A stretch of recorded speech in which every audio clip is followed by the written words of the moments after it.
It did go through, trust me. Okay, thank you. Before we proceed with tonight's meeting, we would like to take a moment to pause, and acknowledge a tragic loss within our school community. It is with deep sadness that we recognize the passing of one of our students, Josiah Dwinell. While no words can truly lessen the grief felt by their family and friends, we want to offer our deepest condolences to Josiah's family, classmates, and our staff.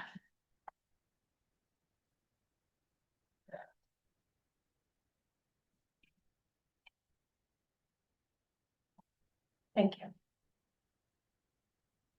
Thank you, everyone. Can you stand for the pledge of allegiance?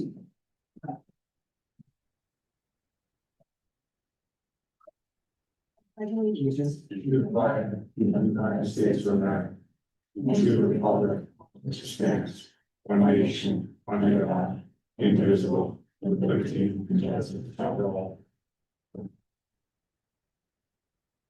Apologies, before I was supposed to open this meeting, we are going to open the meeting at 5:31. Tonight we have to elect some officers. Our first order of business is to elect the board chair.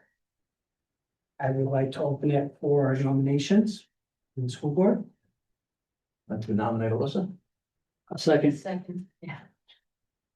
Well, thank you. Steve. First, Chris second.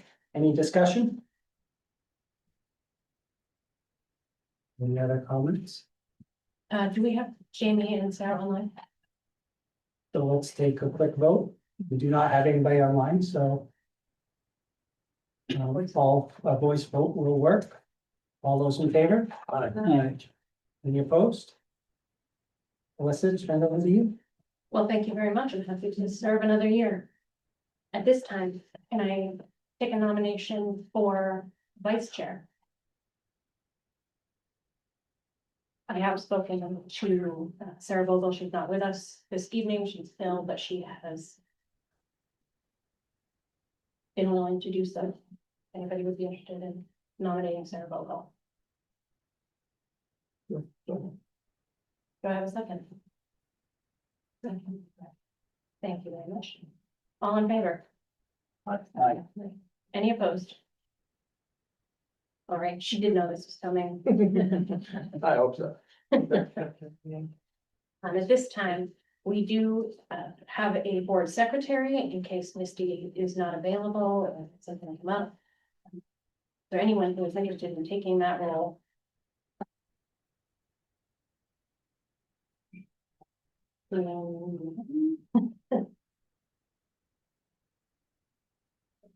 Krista, would you mind taking a few notes if need be? All you have to do is record dates, times, and motion made. All right, can I have a motion? So Thank you. Can I have a second to nominate Krista? Second. All in favor? Aye. Aye. Any opposed? Seeing none, thank you very much. And last year we did opt not to, well, it might be the year prior, not to continue the position of board treasurer, simply because there was no particular role that needed to be filled by that at any given board meeting. So just for them to know, that's why we don't have that role here, served very long for me. So at this time, if I could have everybody at this table introduce themselves. We don't have nameplates today because we do have a new board. So Chris, if we could start with you. Chris Spalding. Charlestown rep. Crystal Langdon rep. Steve around Walpole rep. Erin Schwabi, Alsted rep. I'm Alyssa Bascom. I'm an at-large member. Misty Bushy, district clerk. Lori Schmidt, business administrator. Chris Young, assistant superintendent, CIA. Bill Mickey, human resources. Sandra Reagan, special education director. I'm Amy Richardson, the school board rep. Madeline St. Pierre, I'm also a school board rep. I'm Keegan O'Connor, also school board rep. I'm Abby, I'm also a school board rep. Thank you all for being here and turning over essentially the gavel to our new reps who will be with us for the next year. Appreciate the work you've done very much, and I'm sure that the two of you coming in will do an excellent job. Thank you.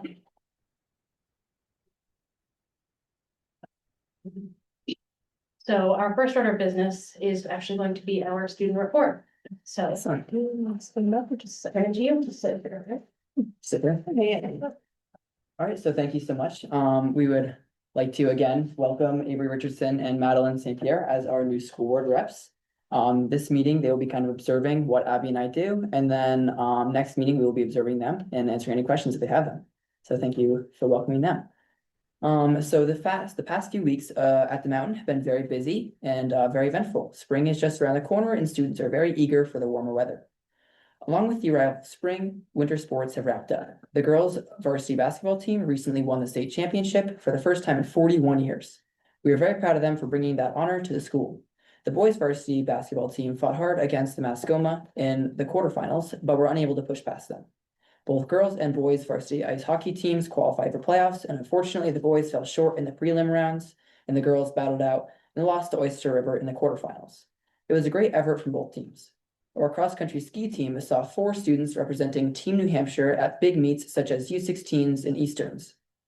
The JROTC rifle team brought home yet another victory at their rifle competition. Our JROTC program also held an amazing opportunity to present the colors at the Boston Celtics game. All of our winter sports teams had great accomplishments this season. There have been contradicting opinions going around the school regarding the budget cuts and outcome on the town voting, what's to come in the next year. Some students have raised concerns about losing important programs. However, on the other hand, the last snowfall provided the perfect opportunity to hold our cardboard sled race, which is very popular. Students enjoyed working as teams to build sleds out of cardboards and race them down the hill at the soccer field at the front one. With this event concluding, the 3v3 basketball tournament has also just started up, which is also very popular. Another fun activity going on is our mock March Madness bracket, where students vote on which sport is most preferred instead of teams. There's plenty of sports to pick from, and usually during team time, there'll be a select group of students who will go around each class and asking. And then our Wildcat Theater program is focusing hard on composing Shrek the Musical. The show will be performing during April 2nd through the 4th, and the students are working relentlessly in preparing for opening night. Over February break, Dr. Edmonds and her husband spent hours creating some beautiful sets for the performance, and the community is so excited to see how the show takes place next month. Looking ahead to March and April, there are some exciting events that will take place. From blood drives to prom ticket sales, there will be many opportunities for students to get involved at the mountain. Thank you.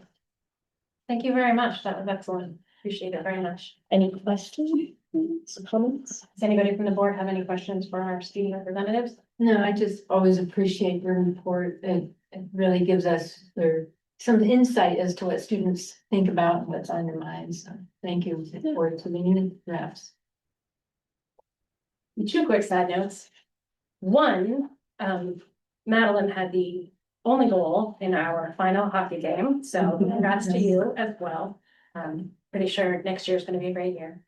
And the other thing is the blood drive you discussed is tomorrow here, correct? Yes, that is correct. And you welcome those of us who want to participate to come. Signups are still available if anybody from the districts or just outside of the school wants to come and donate. We really appreciate it. We will have some excellent baked goods for those who wish to participate. That's always Yeah. a selling point. All right, thank you very much. You're welcome to stay and enjoy the rest of the meeting. And if you have homework or things to do, you're also welcome to step out. So thank you very much. Thank you.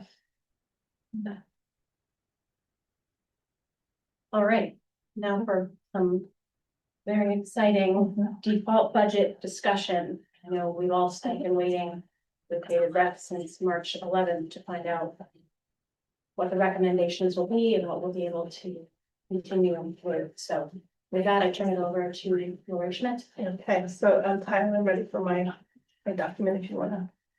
This one's that. Oh, where's it from screen? All right.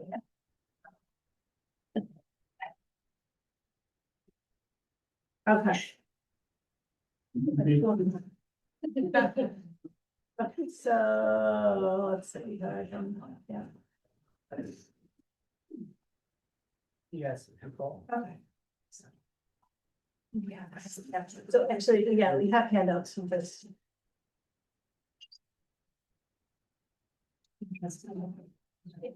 So, sorry, we're gonna hand out paper so you guys can see paper here, and then if those at home can, I think, see it better than we can, yeah, I'm sure I'll do it online. So administration, had, many conversations about this, and we have come up with some ideas and proposals. And we recognize that, some of these might, need further discussion before we move forward with it, so these are ideas for discussion. The first item is that we would respectfully request that the school board reinstate the French program. When that money was added back to the budget, there was a formal vote taken to eliminate the position if we were handed a default budget. Well, as you know, we have a default budget. However, we have had success with the French teacher that was hired, I don't know, a few weeks, I think, before budget, actually, before the vote occurred. And there are a number of students in this program impacts, and so we're respectfully asking the board to reconsider this vote and either rescind the vote that was taken in February, or to vote to include that position in the budget. I do believe the motion said that it wasn't guaranteed to be in the budget, like the continuation of the program that we started. So I don't know as though we need a motion to continue to your recommendation, and if it's in this budget, I believe we can move forward. Okay. All right, Discussions. I did have a question on this top part where it says budget impact 0, tax rate 0. and that's because it was already included in the budget, so reinstating it would have no further impact to the budget. Okay. And it's not factored into our discussion for default, because we're recommending that it stay there and not be removed. Okay. Okay, and that's why there's also no tax impact. All right, so then our next suggestion for consideration, I'm going to put this out here, like, we had our conversations, and then I worked on costing out and looking at what the impact was, what the tax impact would be to the communities. So as we go through this, you'll see that I'm questioning whether it's palatable. But I think that there are educational benefits to this. It's not just about dollars and cents. And we were proposing that we moved grades 1 through 4 from Sarah Porter to Alsted Primary. And what this would allow us to do is eliminate 3 combination grade classrooms. A combination grade classroom is not ideal for education of our students. So that's the biggest positive there. It would reduce Langdon's direct expenses. However, because of our current methods in the Articles of Agreement, we're required to charge tuition. So there would be an offsetting tuition rate to Langdon from Alsted. The Alsted tuition rate would decrease because we have an increased number of students in Alsted. So the tuition rate decreases, but not substantially. Pre-K enrollment, we were also proposing that pre-K be moved to Sarah Porter. So we would have the pre-K program there, and the associated staff would be moved to Sarah Porter. When I was working through this, I realized that pre-K enrollment is not factored into our ADM, which is our average daily membership for students. So it's not factored into our student count and our student reporting to the state. And there isn't really any accommodation in the methods for tuition charge for pre-K. It wouldn't make sense to charge a full head for pre-K when pre-K meets for a few hours a day, just a few days a week. So pre-K enrollment is not factored into this equation and costing of the situation. Because there would be no corresponding tuition, it didn't seem fair to move those costs to the Langdon building for the teacher and the associated para and like $400 of expenses. So I left those in Alsted. for this cost scenario. And I retained all of the building expenses in Langdon bucket. The building is there. There's no getting around that. The building is there. And this transition would allow us to reduce one counselor. We would still meet the recommendation of one counselor to 250 students.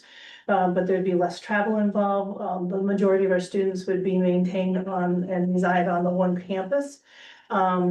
And then the restructuring would allow us to combine some classrooms and address the consolidation of smaller classes. And so we could eliminate one teaching position. However, when you look over at the tax rate impact, and the dollar amount is it's 194,000 that this would reduce the budget with those two positions. The impact of this movement would propose a reduction to the Ackworth tax rate, and that's because the tuition rate decreases, so their tuition cost would decrease. Alsted would decrease, also have a decrease in their tax rate. Langdon has a fairly substantial increase to their tax rate, even with the accommodations that I built into this with the pre-K. So that's of concern. I don't know if our articles require tuition to be charged between the towns, so I don't know if there would be room for the towns to negotiate some sort of arrangement that would be more tax neutral to the two communities. So this, I'm putting this out here for suggestion. If we did not make these changes, we would not be able to remove the one teacher position. We could still cut the counselor position. The next thought was to. Can you scroll down a little bit? Lori? Yes. Would you be okay if we took these one bullet point at a time? Oh, sure, that'd be fine. I don't want to get lost. No, that's fine. And you can ask the questions. We'll answer them as best as we can. Okay, so quickly, I want to know if you said pre-K is not daily? They don't meet daily in Nielsen. Pre-K meets daily. Okay. that's what I thought. However, they are not associated with our reporting system in terms of 8 through 12. Okay, thank you. And would they be only using one classroom or would we have two classrooms in pre-K students? Because there's two classrooms in that building. We would probably have one classroom utilized because there's a morning and an afternoon for pre-K. Okay, So it would still remain the same. We are looking at our 3-year-olds. As discussed in previous board meetings, our 3-year-olds will be part of this. So it may look a little different than past years, but same premise. It'd be a morning and afternoon class, the maximum number. And our pre-K teachers would be utilizing that building. Similar to how it was discussed when we made a transition from North Charlestown down to CPS a number of years ago. So it's based on the same premise, but looks a little different since it's just different tax. I have one question, but I would open it up to anybody else that have a question. Well, you were going by bullet points. You start with the French teacher or stay on this. Why don't we stay on this and we'll look back? Yeah, I agree. Okay. Thank you. First of all, a long time since I read it, but the articles of agreement, I think there's something about having a hearing before you move grades around. Is that still in place? We will take public comment at the end. Okay, we can't hear anything. I can't hear, and I'm sitting in the front row. Are these speakers supposed to be on so we can hear? These are recording, they're not microphones, so. Okay, could I all speak can't up. hear. I can't hear anybody speak, so I apologize. No, thank you very much. So I don't. Been a lot of years. Been a lot of years, but I seem to recall in the articles of agreement, something about having to conduct hearings before we move grades to another bill. Is that still in place? I think we have to, Okay. we'll do a public hearing, right? It'd be a public hearing. It's not. I understand it's not Yeah. be cynical, but I understand regardless of what you hear, you can still proceed. It's just, you have to have a public hearing first, and try to clear that. Obviously concerned that the English ones. I think a pretty good sized in here. Any other approaches that we looked at? Regarding Sarah Porter, Regarding how you might restack Alston. And Alston's got the highest cost per student of the five. yes, So it is, so I guess, could you be more specific in your question, I guess? well, Alston has the highest cost per student. Yeah. So the question, how do we make that more economical? So we looked very closely, multiple times, multiple groups, going through, enrollment figures. We did this during the course of the budget process. And as, data was refined, we have continued to do that. So, Chris, Kevin and I worked on it multiple times, leadership worked on it multiple times, admin talked about it, Kevin went back. The only way that we find that we're able to eliminate a teaching position, which is, as you know, our costs, or our labor and benefits, is to be able to combine grade groups and classrooms. Because we have multiple grades and multiple buildings, so I mean, we have multiple like third grades, let's, for an example, in the different buildings. And if we were able to consolidate all of those students into one building, then we could combine the classrooms, we can increase classroom sizes slightly. And eliminate the combination of classrooms and reduce the teaching. But without that consolidation of the two buildings, we weren't able to come up with a way to be able to do that. We already have combined classrooms and grades.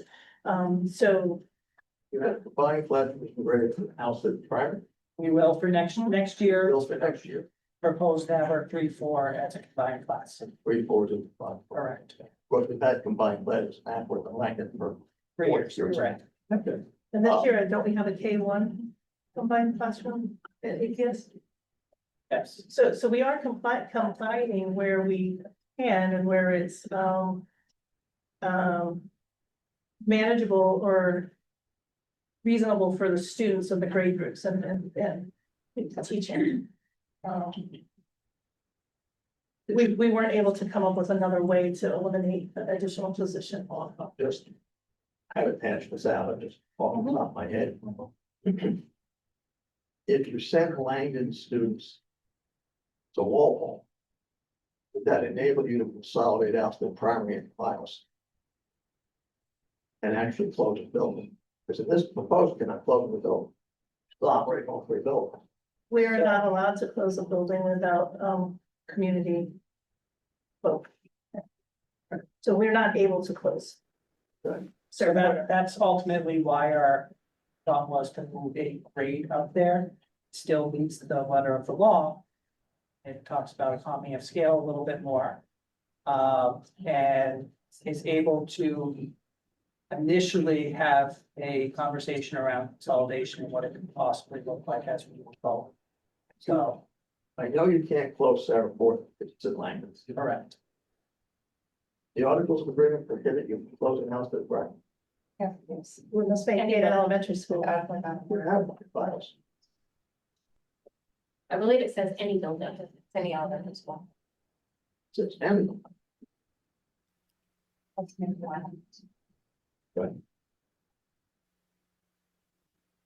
trying to come up with a way to. We've lost 40% of our student body since the turn of the century. And you know, you just can't keep functioning like this. As I've said before, if we were a business, we'd be out of business. You can't keep all your stores open when you've lost 40% of your customer base.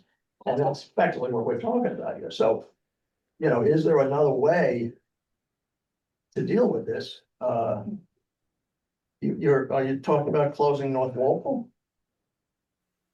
I think we will get to that. Okay, But I think what needs to be said right now is that this is one step in a future plan for what the district looks like. And so, having gone through the articles of agreement over the last few years, I made some changes that allow each individual zip code some autonomy with their own buildings. There is a process that we have to go through. So this is one step that gives us some breathing room to speak to the people of Ackworth, Alsted, and Langdon, and have some discussions about what the next few years bring. I should promise, I should have said this at the start. All of our conversations were focused on we want we want the public to understand and realize that we heard the concerns. We have heard the concerns. We've tried to be creative with the classroom sizes and such. And there are some constraints. And so everything that's on here is a building block and step towards future actions that we're hoping the board will have discussions about and taking towards scaling down and economy of size, if you will.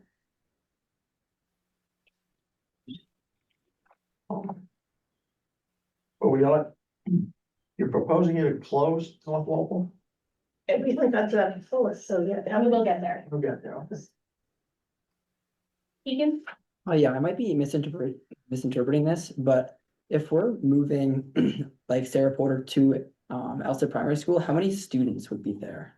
Like how many students would be moving from Sarah Porter to Elstead? 19. 19? Thank you. And that's 4 grades. Krista? I have sorry, you go ahead. Go ahead. I just have a question about like. Speak up, please. I have a question about the tax rate impact. Is this like increasing taxes or decreasing? So if the bracket is a decrease, and this is a change above and beyond what was included in the basis for the budget. So for Ackworth, it would decrease, it would be a further change by decreasing the estimated rate by a quarter. Alsted would decrease the estimated rate by 65 cents. Langdon, on the other hand, increases the rate by an estimated 77 cents. And that's the concern. Thank you. I had a couple of things. So your long-term goal, if I'm hearing right, is to have VPK there and switch the kids to the Alsted that are there currently. Is your long-term goal to close it at any point? Because it is like the path of consolidation. So is that a step toward that? This could possibly be a step Okay. towards that. Of course, it has to come from the public and it has to Okay. come, their And procedures that you have to go That's through. my next forward. question is, can you vote only at voting day, or can there be another vote held in between those times to see what the community would do? We do have the ability to have a special meeting and votes. It does come at quite a cost. Okay, and the other, there's 2 other things. So to Steve's point, on the, and this goes into the second point too, tuition rates, how are they determined? Because I was looking at what we pay to tuition into Alsted now Mhm. versus what we would pay if we tuitioned into Walpole, and it's significantly cheaper, like a lot cheaper. So we structured it this way for the benefit of the students and the travel time. Alsted's closer to these students than to commute to the Walpole buildings. So it's less time on the bus. It's for the 20 students that we have. It's a lot of money like that we pay to Alsted. I think the math was somewhere around like $600 something thousand. Mhm. That's a lot of gas. I mean, We would have to have another bus run, another driver. We don't have many drivers. We're challenged with drivers. okay, If anybody calls out sick, which right now we have several that are out, and it's been a real struggle. okay. So there are other factors, other than just, I understand the money piece and the driving concept that tuition's cheaper somewhere else, so why don't we do that instead? We were trying to work within our current structure, and where the kids end up going. So they end up at Vilas and with that peer group. So that transition, once into Alsted would be better than to go over and then come back, or are you sending them to Walpole the entire time? I think that that's a bigger discussion. I don't know that Walpole would have the capacity for that. On that note, I think that is a good discussion for this year. We'll be setting up some committees at the end of this meeting, and that is worth exploring. Certainly, I do understand that in the short term, in order to meet our default budget, the least amount of upheaval for each of these students, benefit students. As well as families. And so I think, I appreciate the recommendation based on that fact, and I think we can explore other options after. Are there any other questions regarding this potential Langdon change? There sounds to me like there's gotta be a lot of Langdon participation in these bullets Yes. for them to agree with that. If it's up to for me, if Langdon agrees that they wanna send their kids to Elston. You know, I'm the Charlestown rep, I'll be for it, but if they don't, then I won't vote for it. And I appreciate you coming with a recommendation because that's what you have to come to something, and you're right. Historically, Langdon and Elston acted like one, at least as I grew up. And Ackworth, you know, the tri-town, so, but I do think that there has to, and I know we're on a short timeline here, but there has to be some sort of a communication and some sort of. I'm not sure how you go about it. Well, again, as I mentioned right at the start, Mm. a 77-cent increase is not really palatable. So we understand that, but it was a suggestion that it was there was a lot of thought and conversation that went into this, again, building blocks. So we felt that it was important still to present it and have some sort of discussion. Is there some sort of creative solution that we can come up between the two towns to, neutralize that? Is it fair to say, if not for the articles of agreement constraint, that you're moving pre-K to Sarah Porter, basically to be in compliance with the articles of agreement? If it were not for that, you wouldn't move the pre-K at all, because you have adequate space and house to deal with that. So that's really just a compliance issue. Correct. As is the tuition. Tuition is required by the articles of agreement. I'm here to tell you that cooperative districts do not charge each other tuition within the towns, like within your cooperative, you don't charge each other's tuition. So what is it? It's a method thing? It's your one unit and you have one budget and everything is blended and there's not Right, if there's capacity, the student can go, but the parent is responsible for transportation. gotcha. But that's what, So we're unusual. that's what we're dealing with. Right. Because it would take a 2/3 vote to change that. Right. It's a reach. Well, I don't believe there's anything in the articles of agreement that says how that tuition has to be created, so we can actually That's what I'm wondering, is if we bring can, something forward that says your tuition won't change, or any number of other ways to make that equitable.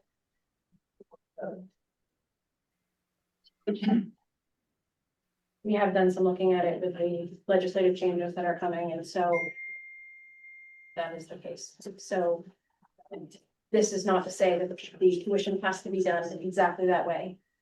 We can have some discussion about what is equitable to Langdon. That's what we need to do for this change. I think that would be more receptive, even though I know that might be a sticky subject. If we had parentheses around our number too. It's never gonna be negative all the way across, we must admit. but, I mean, if you look, Alsted has an decrease of 65 cents and Langdon 77 cents. So can we come up with something that's gonna better balance that? I believe there's a way to be, no winners and no losers Right. in this situation, so, while I appreciate this very much, I would like to see what a tuition agreement could be. So I would think that would, respectfully, I believe that would be a charge from the board. And if that's something that you want, then, I mean, I think the board is gonna have to get together with the select boards to try to come up with some sort of a solution. If you're asking for a, proposal from us that could be taken to the towns, we could work on that. But we needed to know what sort of buy-in we had on this, because that's gonna be one of They're governed the municipality, so I'm not sure where they come in. Great. A But I'd like to take a question. Yeah, thank you. I was just kind of wondering if Langdon's increase in taxes is due to the tuition that will have to be paid into either Alstead or Walpole. That Is is that the like where case. it's, okay, So, If you were to move, just spitballing it, if you were to move, not just South Border, but Langdon in its entirety, K through 8 to Walpole. Not aside from the articles of agreement constraints, just thinking outside the box at the moment. Would that free up enough space to actually close Alstead Primary? And I say Alstead Primary as opposed to Miles, because Miles has the gym and Miles has the cafeteria, and it doesn't really make a lot of sense to me to, you know, of the two, and Miles has the Outback building, which gives you, you know, that as well. Would that make any sense? Can we put the younger kids in violence? So there isn't a law that is one for, Alstead Primary has some benefits for younger grades. Kindergarten has to be all on one floor, they can't have stairs. A few other things along that line. Is it possible? I think there's always possibilities when you look at things. There would have to, when you look at rooms alone, I don't know if it's possible, and Kevin maybe will answer that question a little easier, but I believe there's at least 5 classrooms over at Alstead Primary being used. Am I correct? 6. 6 classrooms, and there are not 6 classrooms at Violet that are empty. There's maybe 1. Currently? Currently, 0. So it's a stretch, I think, when you look at Alstead Primary as a building. You need to do some analysis on what is the best step as we continue to look at buildings within the district. Violet has some work that needs to be done. Alstead Primary, just being in there has less challenges than Violet right now. But at the same time, we're just thinking a little outside the box and trying to be able to come up with some creative solutions as we continue to work ahead. I would like to remind the board that we are discussing the default budget. And that these are really great plans, but they will have to be answered to a different. We got to call it 550 grand. We do, and so I want to express that that is what we are talking about. I appreciate the work that was done to get us to this place, and so I think this is of the essence because this has to be in place in July 1st. And so I would like to postpone any more discussions about Lander consolidation plans for future date. Are there any other questions regarding Langdon at the moment? Okay, thank you. Then let's move to. All right, so now, yes, we'll go We want to to, take French first. Sure, let's win back. Okay. So does anybody have questions? Well, how many students are you talking about? Somebody said. How many students are currently taking French? I don't have that number in front of me right now. French students. French student number. French student numbers. Probably about, let's say 50 of them. 50 French students. Yeah. That's pretty significant. Is that a? And the whole program. So French 1 through 5, and then that's the people signed up for next year potentially, Yes, if there was appropriate. yeah, Thank you. There's one teacher, one teacher. and that teacher's teaching 3 sections, fall and 3 in the spring. Yes, So there's a total of 6. And there's how many students? 50, approximately. I have- 42, We're not, 42? according to this document I have, 39 in Spanish. And that's for the current year. What's that? And that's the current year, and right now they average 13 kids per class. 42 into 6. Hey, I'm just telling you, it's 13.5. It's a total of 81 students. I'm sure Spanish 1 and French 1 have a few more. Yeah. French 5 has many fewer, and they may not be a standalone classroom, so there are definitely ways to see those numbers.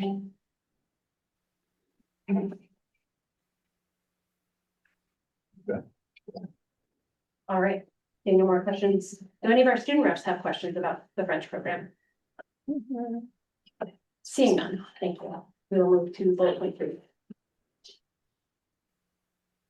Okay. Not gonna be sure. Okay. Feel free to come back up with a question. Yeah. All right, so North Walpole, yes, moving North Walpole to Walpole Elementary School, and then we would repurpose the North Walpole building by moving central office to the North Walpole School building. And while we don't anticipate that there would be savings to the central office costs this year because of build out, and it wouldn't be a cutoff for July 1, because it would need to be a transition after we get the schools taken care of, then we would worry about the central office. So I don't think that there would be a savings. I don't want to bank on a savings now for that initial year. Going forward, it would be about 35,000 a year that would be saved by transitioning us and moving us to North Walpole. And that would be a good portion of our technology department. It would be our special ed and related services, not teaching, not special ed teachers, but our related services and Xandra's team, as well as the business office and the, CIA and the human resources and superintendent. So we would all be moving over. It would be an ADA compliant building. We are not in an ADA compliant building now. It's caused hardships for staff members as well as visitors. So that would be a plus for doing that. It would create a single campus environment for Walpole, which provides a better education experience for the students. It would eliminate some general travel between campuses by our like guidance and nurse and those type of positions, as well as related services. This would allow us to reduce positions, 1 secretary and 1 custodian. And there would be a small part of transportation. I think it was a 1 hour a day between 2 buses and some diesel, that we would have that savings as well. So that would net a estimated reduction of 16 cents in the tax rate to Walpole. So it goes, it's important to note that the town of Walpole, the administration in Walpole have expressed this over the years as something desirable. And so I am pleased to see this on the recommendations. I'm a little confused, though. I support it too, but I'm a little confused.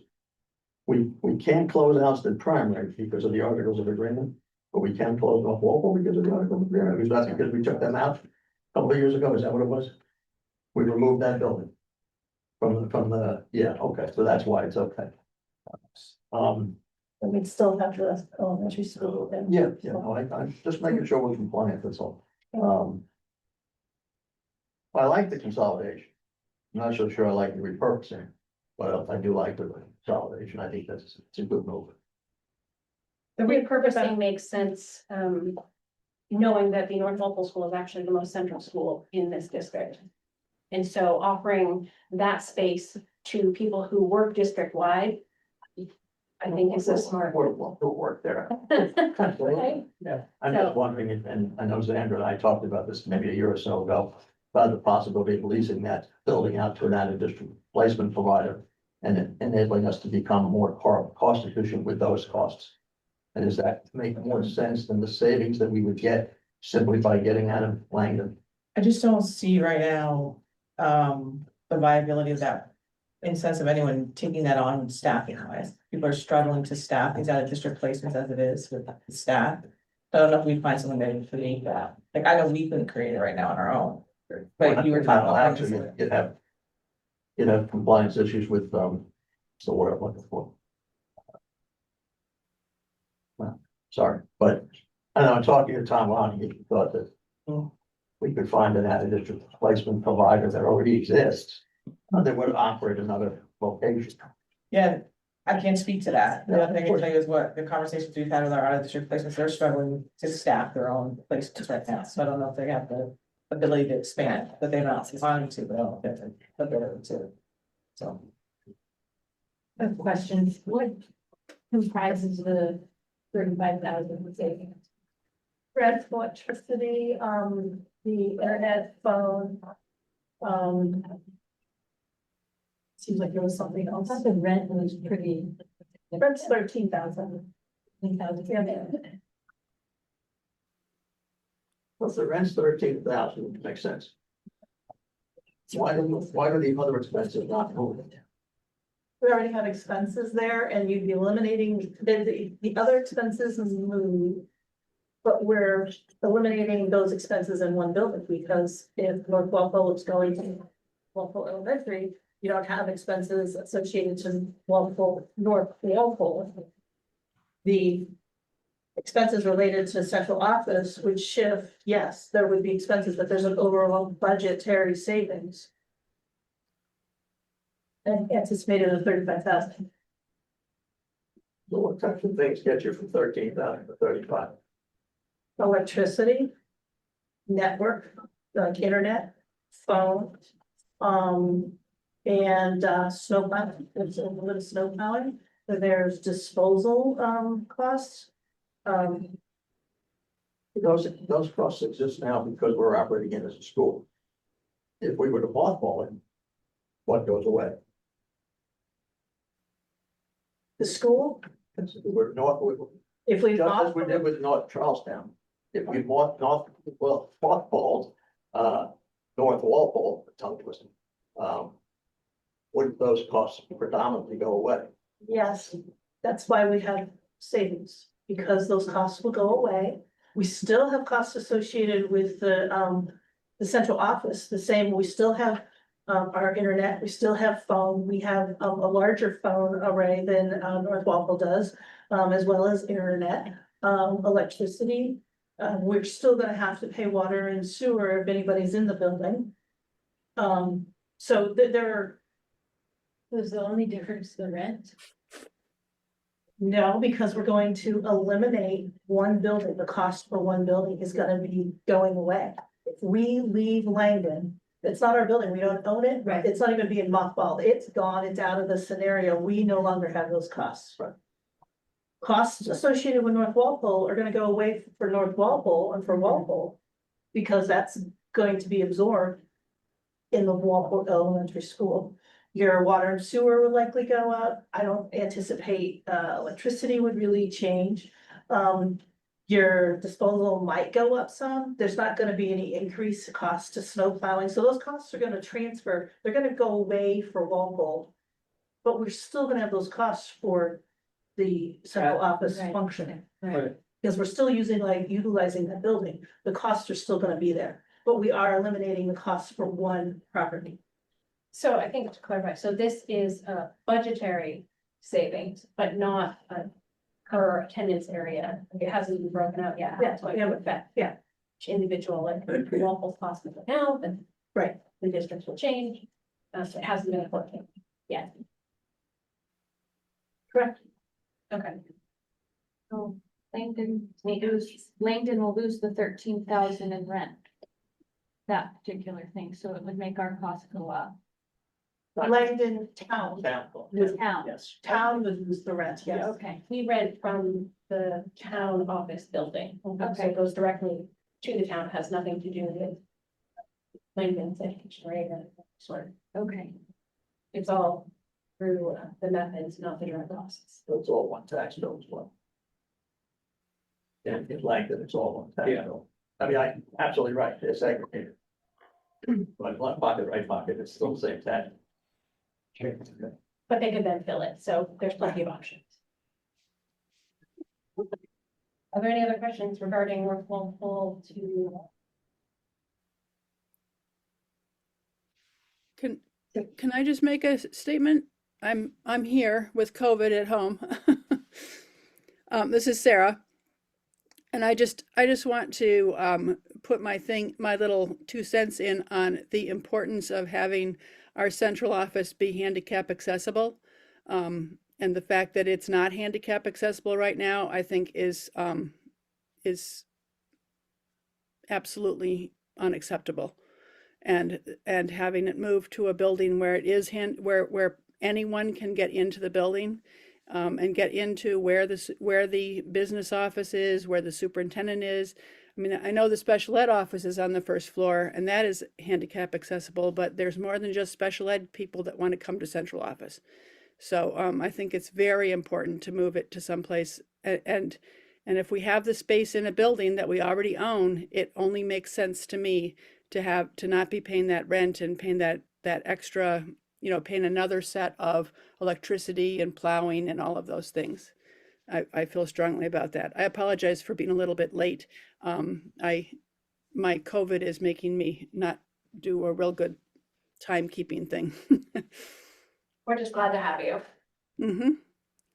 Not happy to have COVID, but And we did vote you in as vice chair. oh yay! It's a good thing we had the conversation. Could I speak as well? Jamie too? Yes, Yes, you please. do. So sorry you have COVID, Sarah. I've been sick for 10 days as well, but Yeah. sorry I was a little bit late. 5:30 is hard because I'm in a different time zone. I just want to thank the administration and everyone who worked on this list and recognize that this was a very difficult task. And I really appreciate that, all of your hard work and thinking outside the box. And I do support the consolidation thoughts as well. Thank you. Glad to have you, Jamie. I did have one thing. Only if you speak up. Not to be a pain in the butt, but so the town plows the SAU office, so that would be a new cost at the other place, because the town does your office now here.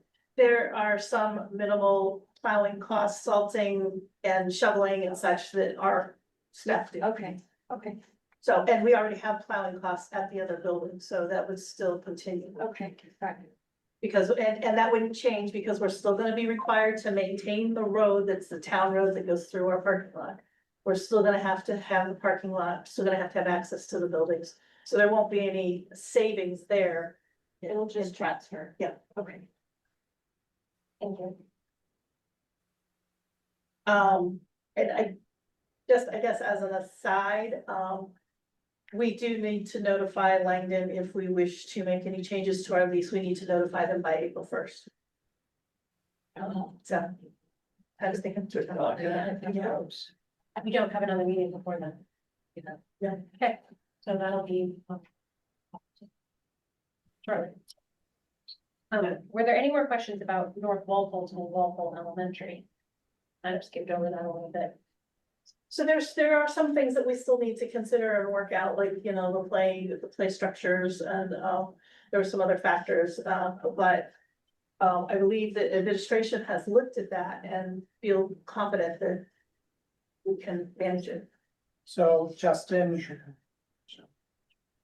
Unfortunately, he's not here right now. Justin and I were able to walk through Walpole Elementary School last week. Discuss some options. I'm not gonna speak for him, but there is room within the facility to be able to meet the needs of the students within classroom size. There's some creative solutions that he's come up with to ensure that everybody has some confidential space too that was important. So there are still a few things to work out. There's one classroom that has a divider in it right now that suggested making a wall. Not a huge burden to us. But at the same time, there are gonna be some small structural changes that are gonna need to make to allow this to happen.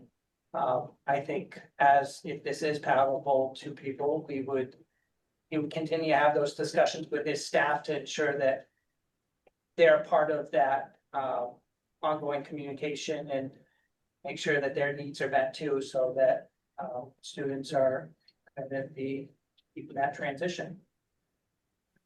So. I trust that that's also the same for the teachers at Sarah Porter. Yes. Thank you. Question, so how does North Walpole feel about sending all their kids down there? Well, Right now, everybody in Walpole, their individual grades, so all, is it first through or two through two through four? four. Very good. But they're all behind us now. Yeah, right. So they consolidated, several years ago, so to make all the first graders, all the second graders, all the third graders, just as we did in Charlestown a few years ago. So they would be moving as classrooms to a different building. Did you say they were all in your town?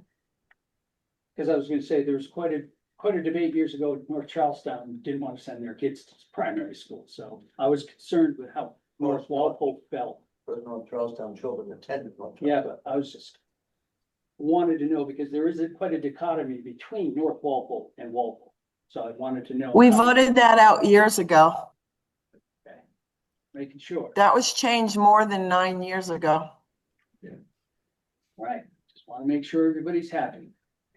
Thank you. Everybody's happy. Say amen. Want your lottery ticket. Okay, so then if we could scroll down to the high school positions, so that's more centered in the document.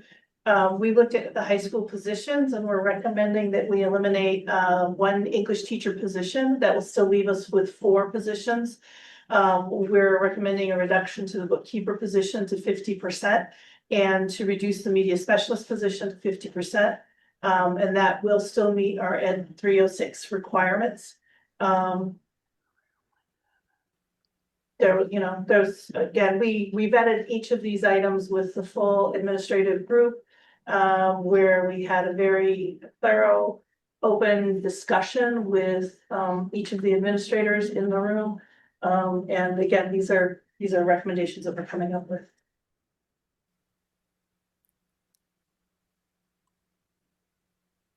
So my first question is, does this reduction of an English teacher reduce any of the offerings we have? In terms of classes? Well, yes. We know, For instance, probably creative writing, more of our electives will have to go more. Fewer English electives. are those well attended currently? Yes. Depends on the semester, Do we run it all year long, or is that a single semester class? semester, most part. So one opportunity. And my next question is regarding the media specialist. Now, a few years ago, we changed that position. So this is a second change to that district-wide, that would I understand. Is there any grant funding or something that can be found for that position, that second half, that other 50% of it? I don't know if I have those answers tonight. We'd have to be careful not to supplant us, exactly. And so we can't eliminate the budget and replace it with grant monies if it's federal monies. I don't know if we can find some other sort of grants.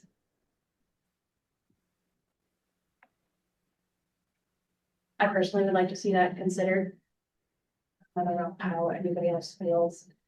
I just feel like it's a very position. Tell me about some of them. Well, in the right-hand column, I forgot to highlight that, these changes, do result in an estimated reduction in tax rates for everyone. That cumulative of everything underneath Langdon. Nope, each is, individual and separate. Oh, okay. So, and I can better explain why I chose this method of sharing information in a moment. So if we're done with the high school, I can move on to. Jamie has Do you have a question? Thank you, Jamie. Hi there, thank you. So with the English electives, are there other avenues, Sarah, for them to pick up courses like via online or not? Oh, yes, we always have that option, Okay. Okay, with regards to the bookkeeper, is this 50% reduction to the one and only bookkeeping position at the high school? Yes. And everybody thinks that the job can be handled at 50%? I think that there would be some additional training with other individuals to help pick that up, and there might be some responsibilities that would shift to central office because of it. Okay. Yeah, because they have a lot of volume. Okay, thank you. Any other questions regarding the high school changes? Seeing none. Okay, and then the last proposed change is a special education teacher at Charlestown Middle School. Again, we're constantly analyzing data, and the numbers support this being a possibility. The remaining caseload for the remaining teachers would be the equivalent of the caseload for CPS as well, so it'd be comparable. And then that would result in an estimated reduction of 28 cents for tax rate. For Charleston. For Charleston. So what I do want to point out is that throughout the budget, as well as this document, when we're discussing elimination of positions, unless it was very clear, like who was filling that role, let's see, how do I explain this? There is a reduction in force process that we have to go through, and then there are bumping rates. And so we have to go through that whole matrix and process to determine which people would actually need to be given a reduction in force, a RIF notice. Also, as we've gone through this process, we've had a variety of resignations, so then that helps temper the number of people that are getting laid off. So I used placeholders, $97,000, which is the equivalent of a master's step 7 teaching position and a two-person family, two-person insurance benefit. When we go through this process and align people with the positions, we might find that they are lower than 97,000, or we might find that it's a greater savings than 97,000. It's more likely that it will be a lesser savings. So that's built into the budget as well as here. So you'll notice that this list that we've gone through here exceeds the 550,000 that we're looking for. That's because it's not prudent to just come up with the exact number, because this is all going to wash out as we go through the process. So in reality, I suppose, we could find ourselves where we're still a little short, and then we're going to have to dig and figure that out. But right now we're excess of what, 105,000, 103,000 over the difference between the proposed budget and the default budget. I do have a question about that, because I'm looking at these numbers for the bookkeeper and the media specialist, and those don't strike, are those actually half-time? So, because when you are 50% or lower, you don't have the health insurance benefit, you don't have the New Hampshire retirement benefit. So those are significant benefits that go away. I don't know if food services on North Walpole, is that just gonna move down to Walpole or?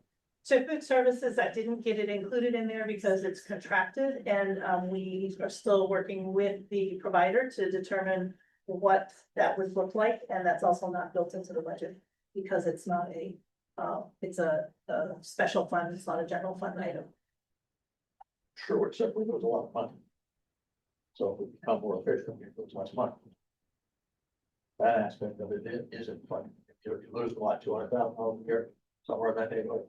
Agreed, but again, we would be saving one position potentially, and we're trying to have that conversation with the contracted service provider and the food service management company. We do not have that information yet, so I didn't build that in.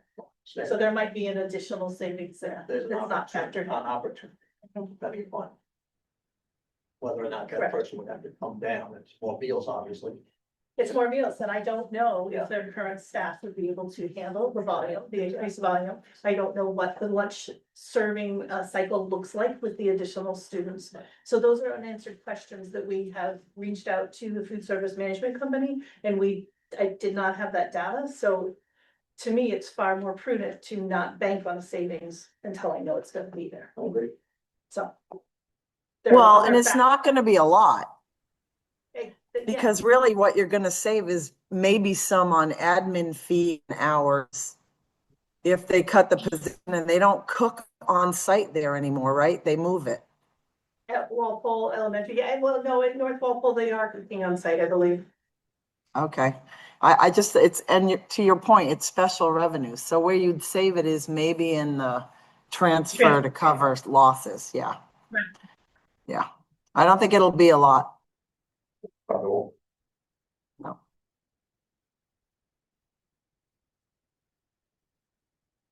Are there any other questions regarding the recommendations for the new default budget? Saying none. Would you like a motion to accept it, or You want it in the aggregate or you want it by bullet point? does anybody have a problem with taking it in the aggregate? Jen or Sarah? Make the motion. In aggregate, you're referring to just the bottom line. All of these changes as they're presented. If you would like to withdraw something, now's the time to speak. So we're, Um, we're voting on accepting it as a whole and moving forward with it. that's what I would like a motion to accept it as is. So that our leadership team and administrators can move forward. I make a motion that we accept the recommendation from the administrative team. I'll second it. This is Jamie. Thank you, Jamie. Is there any discussion about anything else regarding this budget? I appreciate all the work they did, but I won't vote for it. Just standing with our French class was gonna be out, and I voted for it as a budget committee member to be out, so I won't vote for it. That is your choice to make. I'm gonna second that because it was presented to us as some, we didn't cut it, it was suggested to us to cut, and we voted to cut it, French. And then the other part of it is Langdon increases, and since there's not a lot of like information on how to balance that out or what that's gonna look like, I don't wanna vote for it and have it come back and be something that's detrimental to the taxes in Langdon. Thank you for that. I believe the intention is to discuss that tuition contract with the people in the central office currently coming up with a plan. Would you like to add that to the motion that If that were not to be an increase to Langdon, then I would entertain it. Yeah, I would. Because I think that it doesn't hurt. It helps overall if we can cut the cost, but if we're increasing one thing and decreasing the other, I don't wanna, I think that there's a way to do that. And I would probably wait and see what that is before I voted. I don't think we can guarantee that there won't be a change. I don't think that's something that's feasible to do at this table. So, section 3 of the Articles of Agreement says that towns that have grade K through 8 students enrolled in another town in the Fall Mountain Regional School District will be charged by the receiving town a per student rate equal to the direct costs incurred under paragraph 1, divided by the number of students emailed in the receiving town on October 1st. Negotiate. So I don't know that we can without, I guess, maybe a special meeting for those two towns. I don't know.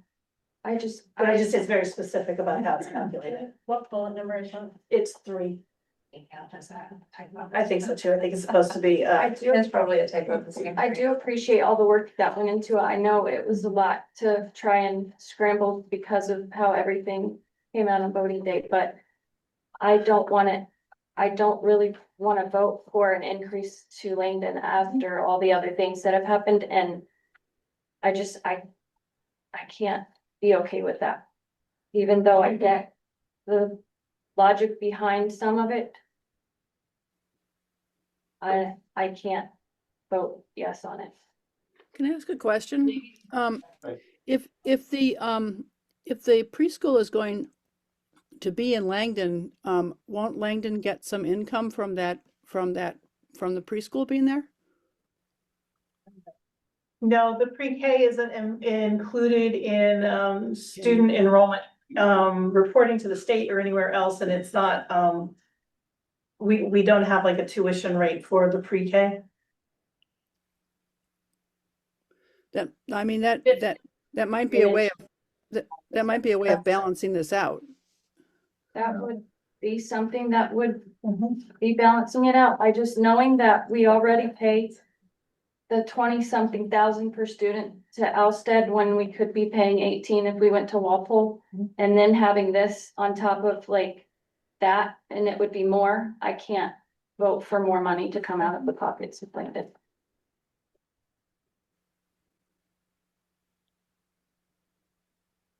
So we want to break it up and. I think we have a motion on the table and we either need to Rescind the motion. rescind the motion Or and vote. start this conversation over, like, continue to have this conversation about how we want to move forward.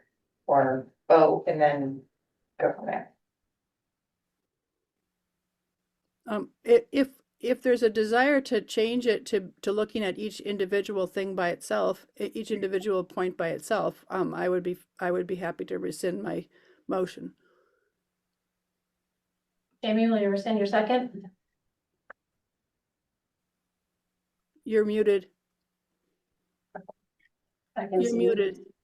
I have a question. Was the document that was just reviewed sent out in the packet? It was not, Jamie, it was put out here, but I did share it with you while we were sitting here talking, so you should have it in front of you. Okay, because I had to come in late, so I want to be sure I know what the sticking point is. Okay, I'll rescind if that's the will of the board. Seems to be. So let's take these. One at a time. And I have a motion to reinstate the French program at the high school. The question. So after the deliberative, what was the discussion in the room with the budget committee and the board at the time? In If here, if it went to default, it was in that room. If it went to default, then we didn't have to include. French might not come back on the docket, right? correct. The motion was that we would not guarantee its funding if we went to default, but there was nothing in there that said it was absolutely not coming back. It meant that we were not tied to it, like we tied ourselves to allowing the 11 RVTC students to continue.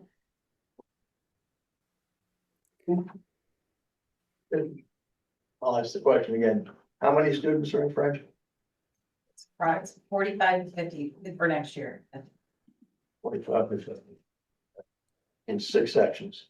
Yeah. So it's an average class size of less than 10. It's actually 13. They only do 3. They do block. They do 4. Right now they're Our average. French 1 and 2s are usually 20 students. As we get up into the AP French and the French 4, it can be as low as 6. And oftentimes it's my understanding that those classes are scheduled at the same time with the same teacher as some of the other. And sometimes that is the case, if they're teaching another section of French 2 and they can take on an AP section of like a couple of kids at a time, we won't run another section of it. We'll just have them work on their AP stuff during that class period with the teacher. But we try not to do that because those kids deserve a classroom and a set time for themselves. Another question would be, and I'm gonna ask this one a lot, especially during budget season. I don't know what it costs. I'm gonna guess it's around 100 grand a year, just using the Yeah. numbers, okay? How does that realistically get monetized into the future? I'm trying to understand your question. By students learning French monetized into the community? You're asking the community to come up with $100,000 a year to teach French. Yeah. Okay. Someday these children have to be taxpayers. How will teaching them French translate into $100,000 a year of taxes in the future? I don't know how to answer that. All I know is that, when there's an opportunity to teach students, we take it. For the best possible, citizens that we can have. I don't.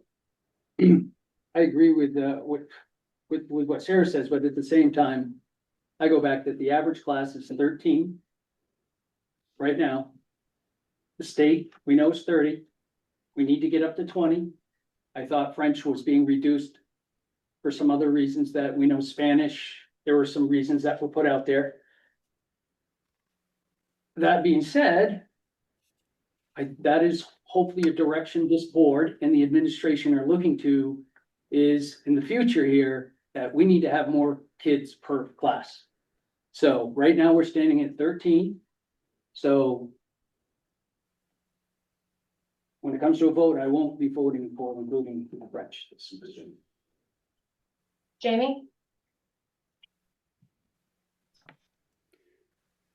So I'm confused because I thought the prior board already voted on whether or not to reinstate this.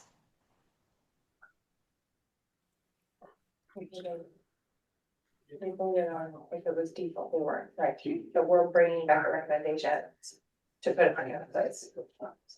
Yeah, so Jamie, the previous board voted,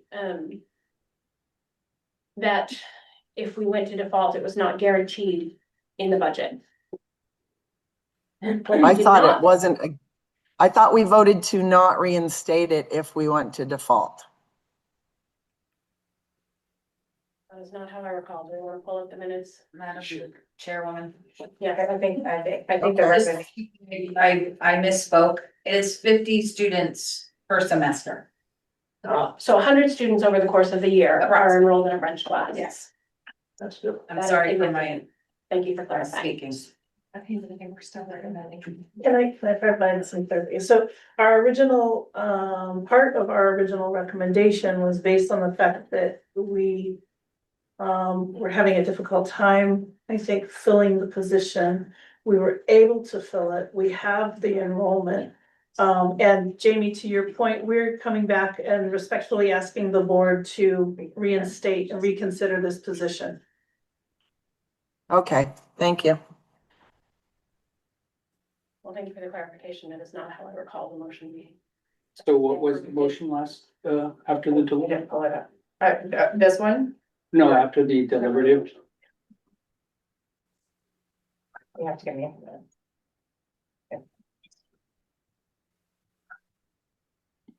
Wish I could more. Have we made a motion on this first one? Say that again, Jamie? Have we made a motion on the first? There's no motion on the floor right now. So the way we worded the motion was to reinstate the French program, and then the amended motion was to reinstate the French program if the budget passes as amended at the deliberative session.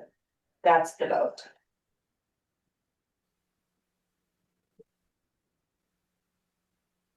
That was the deliberative vote, right? Yes. That was when we came back and met after the deliberative, knowing that we had changed our budget number.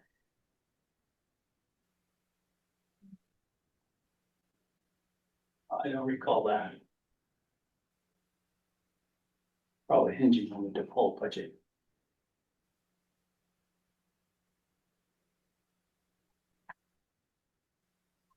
Let's go back to the videotape.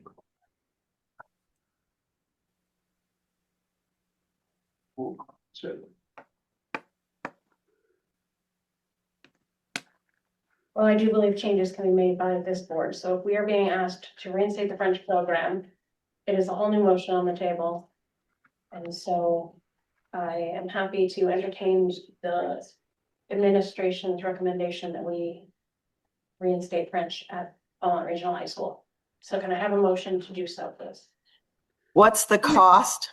Well, wait, I'll make the motion so that we can continue the discussion, because really we need a motion on the table to be discussing it. So That is I'll make the correct. motion, I'll make the motion to reinstate the French program at the high school as requested by the administration, so that we can have discussion. Thank you. Can I have a second? Will anybody second for discussion? Not mean your vote is yes. I'll or no. second. Thank you. Jamie, can you ask your question again, please? Have you lost her? No, she's there. I think she's muted. Are we asking me a question? You had asked a question about the budget for the French program. Could you re-ask it now that we are? Official. So the I'm curious position- what the projected cost. I think that we had, well, It's about 100 grand, right? yeah, I'm using 97,000 as a placeholder for, positions. Master's step 7, 2-person insurance. Yeah, that makes sense, except this is very specific as to certification. Yes, So you don't have so an I issue. just asked a very general question and I've had the general answer. Right. But if you wish to. No, have and some- that works for me. That works for me. Did somebody second the motion? Yes. Yes. Yes, the motion is Okay. based. We're trying to quantify it, that's all. I understand that and I did quantify it. Are there any other questions? Call the regarding- question. All right. Sarah, how do you vote? Can you come back to me? Yes. Jamie, how do you vote? Assuming the over deficit that you're showing or the change that you're showing comes true, I'm gonna hope and pray that the fact that you're 105 more than what we need, based on the administration thinking we need this program, I will Teague votes yes. Thank you. Chris? As there's currently 13 kids per class at about $2,100 per student, I vote no. Tristan? In light of the whole of everything with our budget and the way that everything was voted, I'm gonna vote no. Or, If you want me to come back to you. yeah, Karen, yes. Sarah? Yes, I will vote yes. It's the same as Jamie. Thank you. Steve? sounds like you got 4 yeses. Am I I correct? have withheld mine currently. Oh, you okay. I'm gonna vote no. Orin, but no. All right. Seeing that I get to be tiebreaker, my very first vote, I vote yes to reinstate this and it's exactly the 100 student. So thank you for bringing this back up and thank you for making it a part of the budget.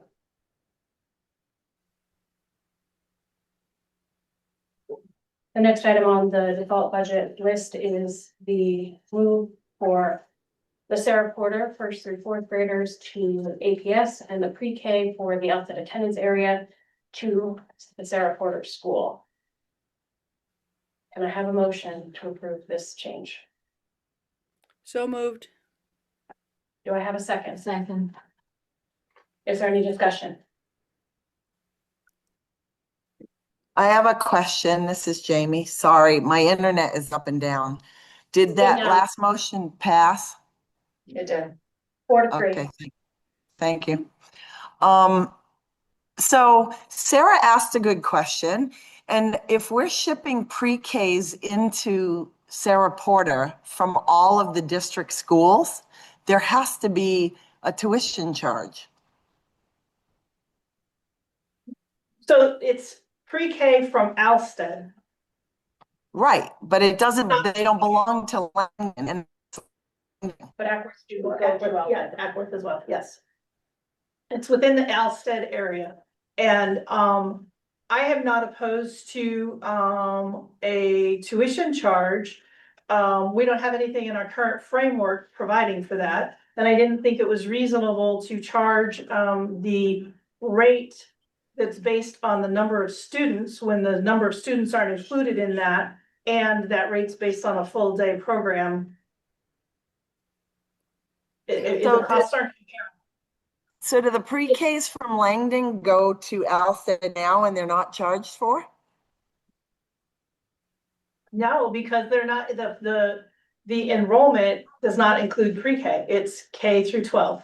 The numbers used in the formula are K to 12. So who's the teacher assessed to? Right, but that Yeah. wasn't my question. My question is, are there pre-Ks at Alstead that belong to Langdon and Ackworth?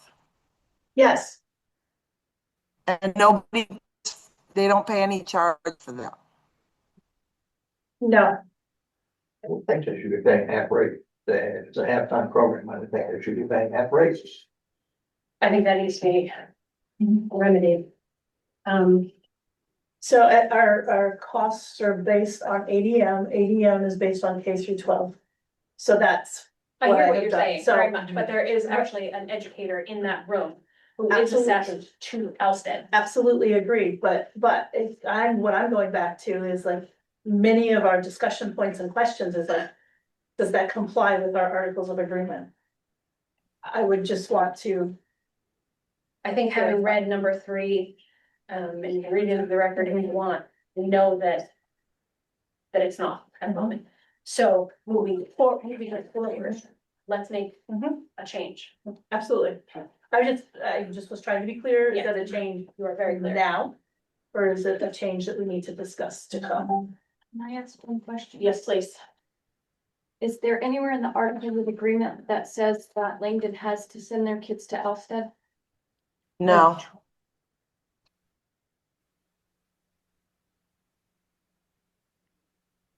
Full board makes that decision. And if we look at the future of this agenda, those topics are going to come up. It is worth discussing, but for right now, we need to give these administrators and this leadership team a default budget that they can move forward with. So.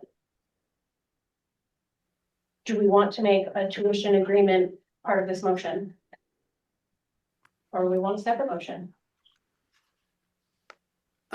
I would be happy to amend my, to amend my, motion and say that, I don't have it in front of me because I don't have the document, but however it's worded for the, for having the pre-KB at Sarah Porter, with a tuition amount, to be charged to the towns where the students are coming from, if they're not coming from Langdon. Did that make sense? I don't know. Misty, help me. How about with a, let's see. We can just put a note in here that a tuition agreement will. Okay. And create a structure. Don't have one in place right now, we need to create a structure. Do we want to table this for the first meeting in April? I know that changes your default budget, but with the expectation that we would have more information. I think that might be a good idea because I think we probably should ask legal an opinion on this.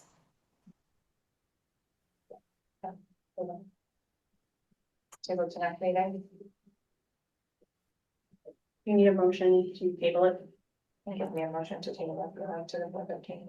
Can I have a motion to table? Thank you. Can I have a second, please? Second. Sarah, how do you vote? Yes to table. Jamie? Teague votes yes. Which votes yes. Yes. Erin, yes. Alyssa, yes. So we will look for the April 13th meeting to have a tuition agreement to discuss and hopefully move this forward. April 13th. Once the notice is that April 15th. That is any cuts. Yes, that's a problem. That could be a problem. It is a problem. It is a problem. Let's talk about that problem. We can add a meeting. Might be. I think that's the only way about that. That's fantastic, because I cannot be here on the 13th, so is everybody available to move that meeting to 6th, which is the first. So we would need Sounds good. in April. Wait, what are we doing? Moving the the 13th. April 13th meeting to the Monday before. Oh, yeah, that's fine. Well, it's the first night of Passover, but that's okay. Kevin, do you want to add? What does that do as far as impact go to teacher contracts that you distribute? That's what we're moving the meeting, Kevin, that April Is 2nd. that, okay, this is still enough time. It's, you know, those take a lot of time. There's generally just 2 minutes, gives us time. To make it work. Thank you. Okay, so we're tabling it to the newly revised. Okay. Oh, it's just the first. Okay. Okay, so I have a motion to move the North Walpole to the Walpole Elementary School campus. So Do I have a second? Second. I'll second it. Oh, you got a second. Is there any other discussion on the motion? Seeing none, Sarah, Sarah votes yes. Jamie, Kate votes yes. Chris, Also likes it, yes. Krista. Yes. yes. Karen, yes. Let's say yes. Thank you. Can I have a motion to relocate the central office to the North Walpole School? I'll make that motion. Thank you. Do I have a second? Teague seconds it. Thank you. Is there any discussion on the motion on the table? The rest for you say. The minimal, which is, So again, and because we're gonna have some cancellation fees, we will need to determine the move date. It's not gonna be a clean cut for a full year. We're gonna have to drop additional phone lines and, internet lines in the new property. We're gonna have some build out costs. I don't believe that there's gonna be a savings, so that's why that's 0 for that first year. That's fair assessment. And going forward, it'll be about $35,000. Do you know approximately what it's gonna cost to make this move? No, we have not gotten that far. So there's a lot of work that goes into this. And so because these are kind of, I don't want to say drastic, they're aggressive recommendations. We needed to have some buy-in before we expend a lot of time and effort into getting further down. The expectation is this would all get done over the summer. It might be in the fall for us, because you have to move all the buildings, the students and the teachers, and you have to do that, they have to do that first. Right, of course. We're secondary. Gotta make it first. Lori, did you have you probably don't have an idea what it would cost to move? No, I don't have a rough idea of that. I thought, I keep hearing over this. So we have, speak up for ourselves too. so the backside of that building in the basement is storage and files. Gotcha. We have a room upstairs that's just a wall of storage and file cabinets. Yeah. We're gonna need some assistance, so I need to, if this is supported, I will then seek some quotes for some assistance for moving.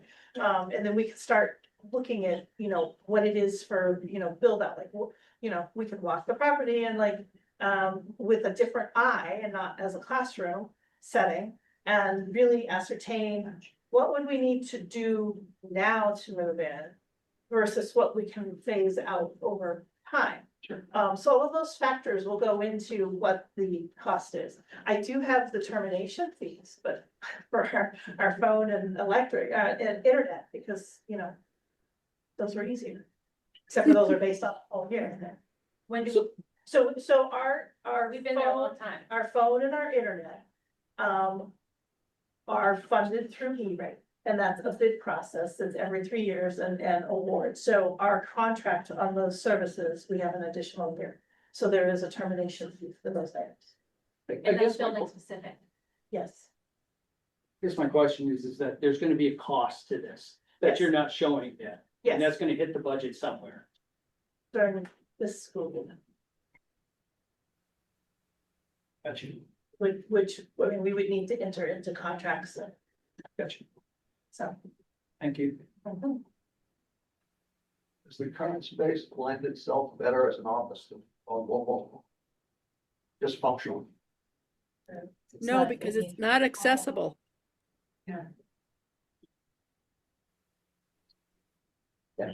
Okay. Any other questions regarding this motion? Sarah, how do you vote? A strong yes. Jamie?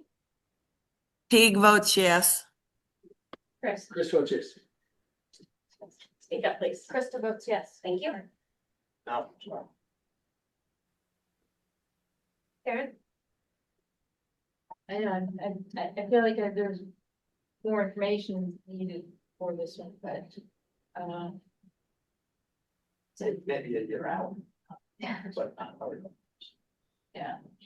To understand the cost that it's gonna take.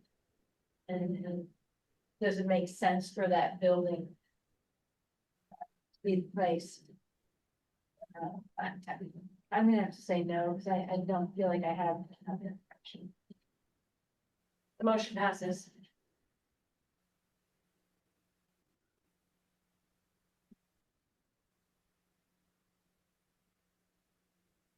Can I have a motion to accept the presented reduction of high school positions? So moved. Yes. Chris, Sarah, will you second? I will. Thank you. Any discussion? No. Would you accept public comment on that? I will not. But I would gladly take it under public comment. Okay. Thank you. Thank you, Don. Call the question. Sarah? Sarah votes yes. Teague Jamie? votes yes. Chris votes yes. Krista votes yes. Yes. Karen, yes. The motion passes. Can I have a motion to reduce a special education teacher at Charlestown Middle School, please? I'll make that motion. Thank you. Do I have a second? Second. Any discussion? Yeah. Is this okay? It is. Okay. That's fine. Thank you. I appreciate the question. Sarah, how do you vote? With Zandra's blessing, I vote yes. Jamie? Teague votes yes. Chris votes yes. Krista votes yes. Steve votes yes. Motion passes. All right, thank you for the vibrant discussion, to the administrators. Appreciate all the hard work. I know this is not easy. I do look forward to having more discussion on Sarah Porter. I appreciate the fullness.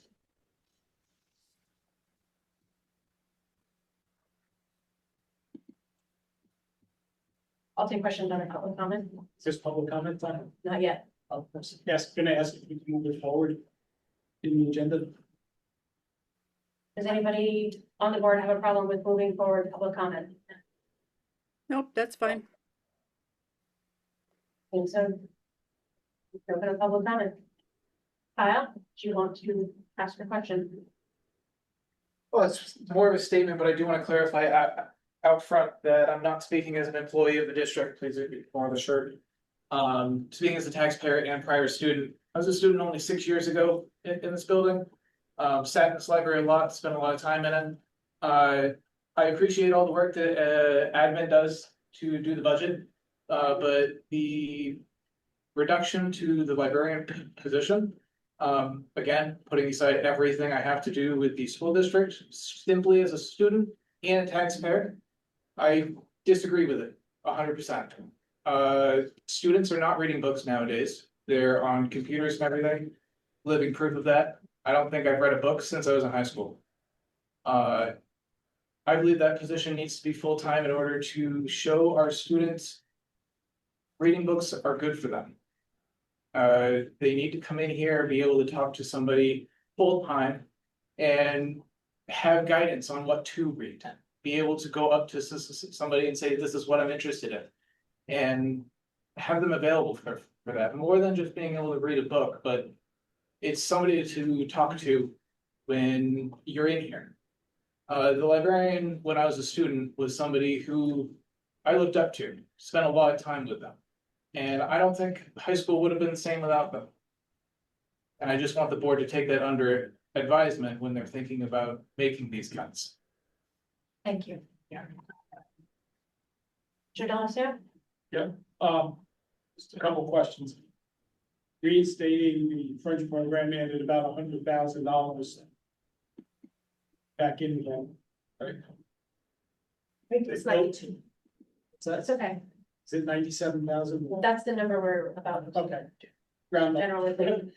Then we added in the renovation costs of the North Walpole School, making it an SAU office.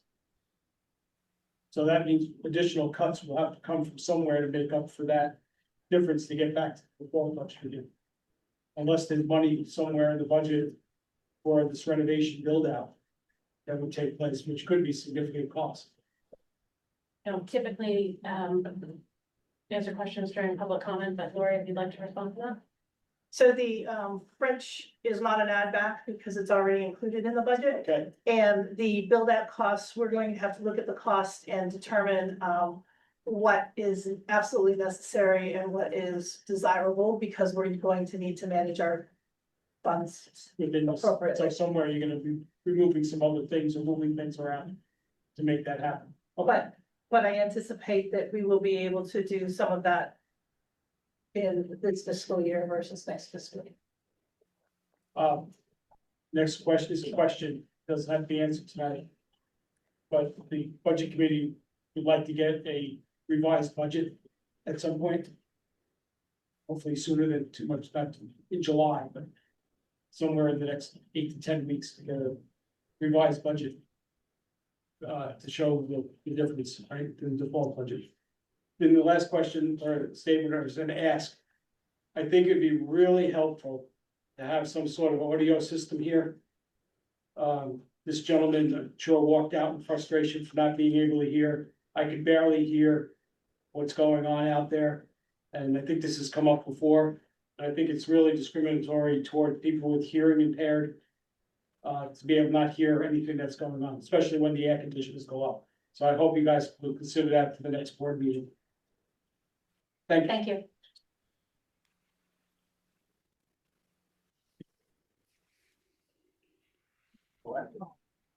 I don't know why it's on board like so much today.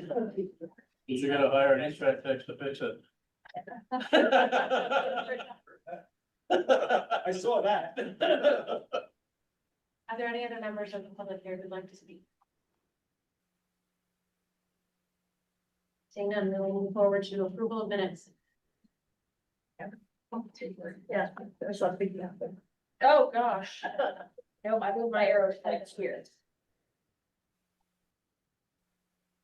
Okay, so we have received the fiscal year 23 audit and just a summary of the report. This is from the auditors, that the audit report issue contained an unmodified opinion on the financial statements, which really means that everything was fairly stated in all material respects. There were no material weaknesses identified in internal control over financial reporting. There were no significant deficiencies identified in internal control over financial reporting that were not considered to be material weaknesses. There was no non-compliance material to the financial states noted.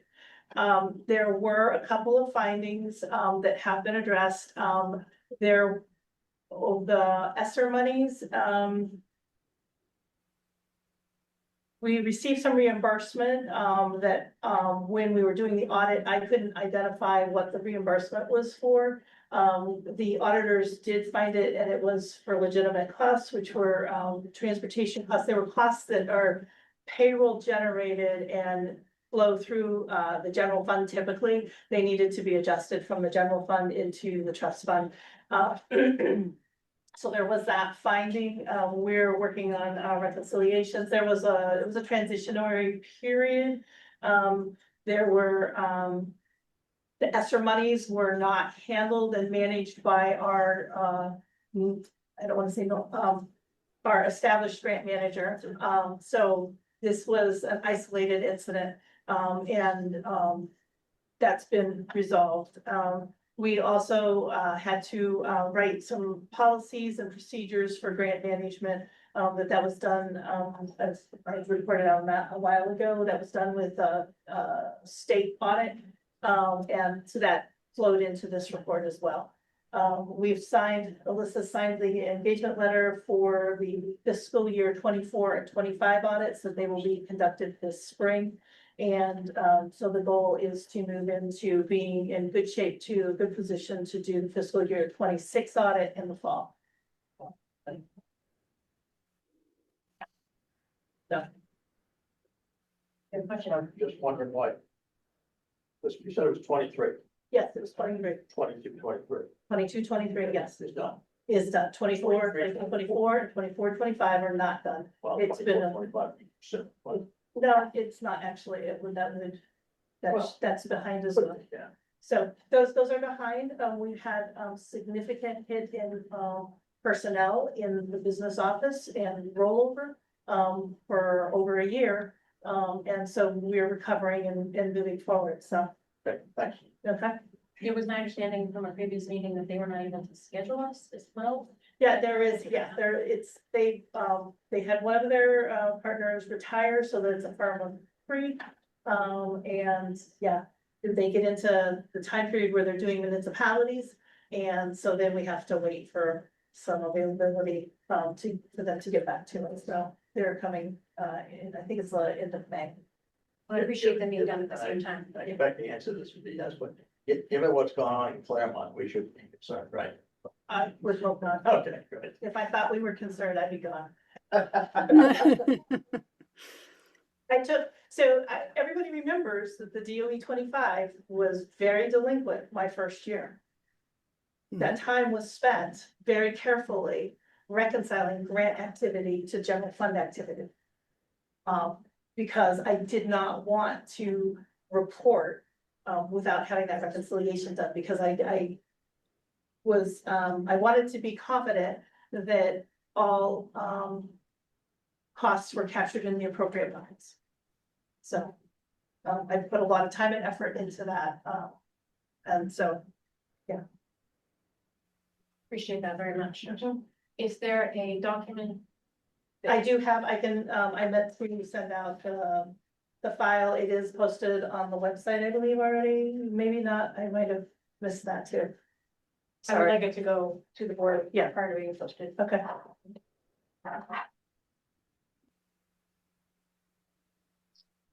Okay, if there are no other questions, I'll move to the grants. Any other questions on the FY23 audit? James?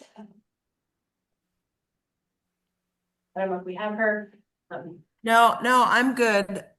She answered the question I was gonna ask. Thank you. Okay, perfect. Thank you so much. Moving on to the safe. Great. Okay, so Safe Grant Round 4, there were several awards. I think all of our buildings received an award, but they are split between the 2006 fiscal year, which we're currently in, and the 2027 fiscal year, which is next year, 2026, not 2006. So just as a matter of formality, we want to accept, we have a document that needs to be signed by the board chair and then every page initialed, and that's typical for the grants.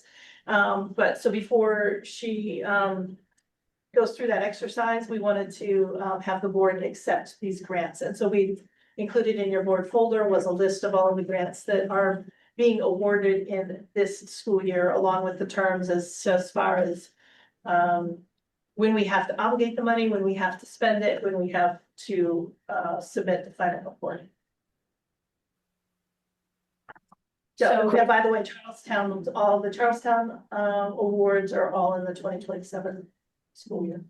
But that can be done starting July 1st. July 1st, yes. They'll give us another notification of award and then we can move forward with that. So the document that you need signed is only for what you presented here. So there will be another one coming. Yes, sir. Jane. Thank you. So just to clarify, this is actually a 2026 award? Yes. Okay, that explains why I haven't gotten our letter yet. Thank you. Many hats. Okay, so, is there any other discussion on St. Grants? Any questions? Can I have a motion to? It's down, lower what we can do. Oh, it's not here. Okay. No, I'll ask you later on. That makes sense. Change it from original. That is the sit up. Apologies, it happen frequently, so please follow me. Seeing no other discussion on safe grants, can I have an approval of minutes? We can take them as one fell swoop, or if people want to discuss them, we can make them slowly, one fail swoop. Can I have a second from a previous board member, please? Much as I love you. Of course, yes.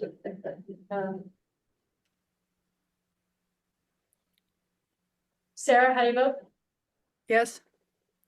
Jamie? Teague votes yes.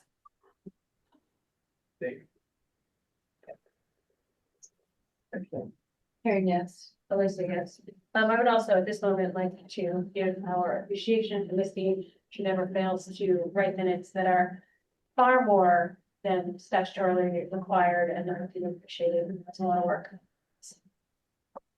Okay, now can I? It's just like, okay, thank you. Under new business, can I have a motion to accept the personnel report? So moved. Do I have a second? Second. Any questions, concerns, thoughts? That question, are we adding someone to facilities? So I saw. So we currently have a vacant position. And we're moving, we realize that we have somebody on staff who has our HVAC certifications and everything, and we're moving him into that position. So, and then we'll have another vacant position that we need to fill. And that is only one vacant position because we eliminated a position in the budget for next year, so. Is it a more easily filled position that we are now opening? Yeah, we hope so. So I guess again, we heard people during the budget process.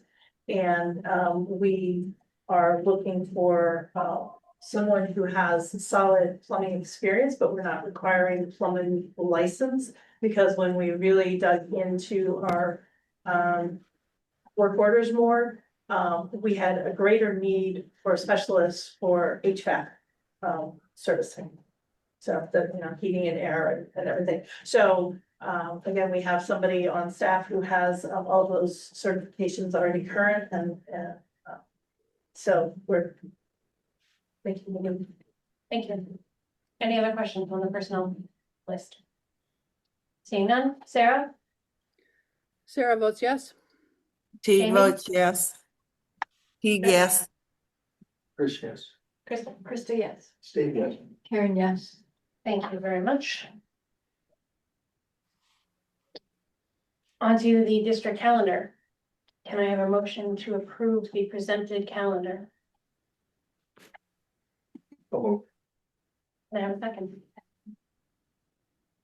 I would just like to express that I'm not really sure what's going on in the legislature, but there may be a change to our requirement to start after Labor Day.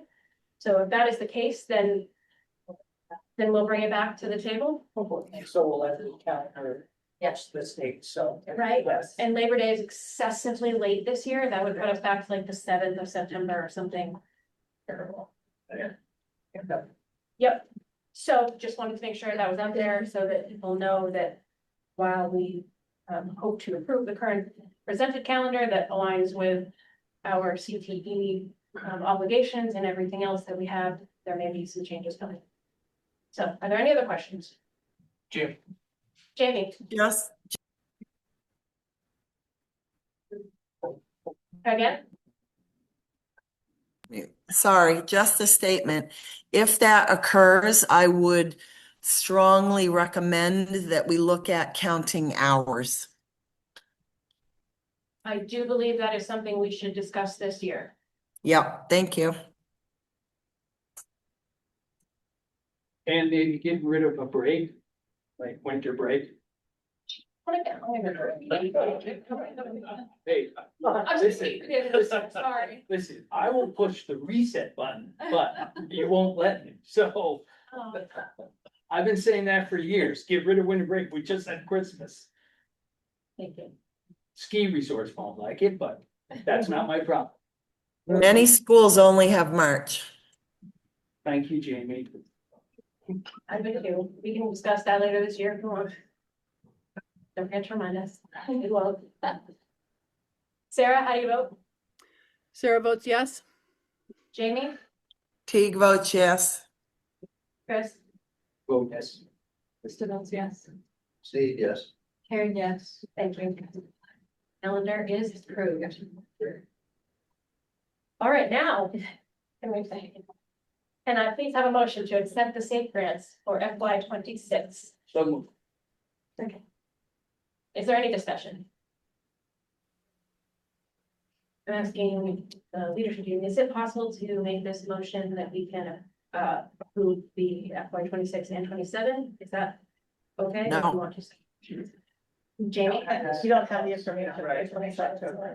So the document that needs to be signed does not include. Correct, there'll be additional. Okay. Fantastic.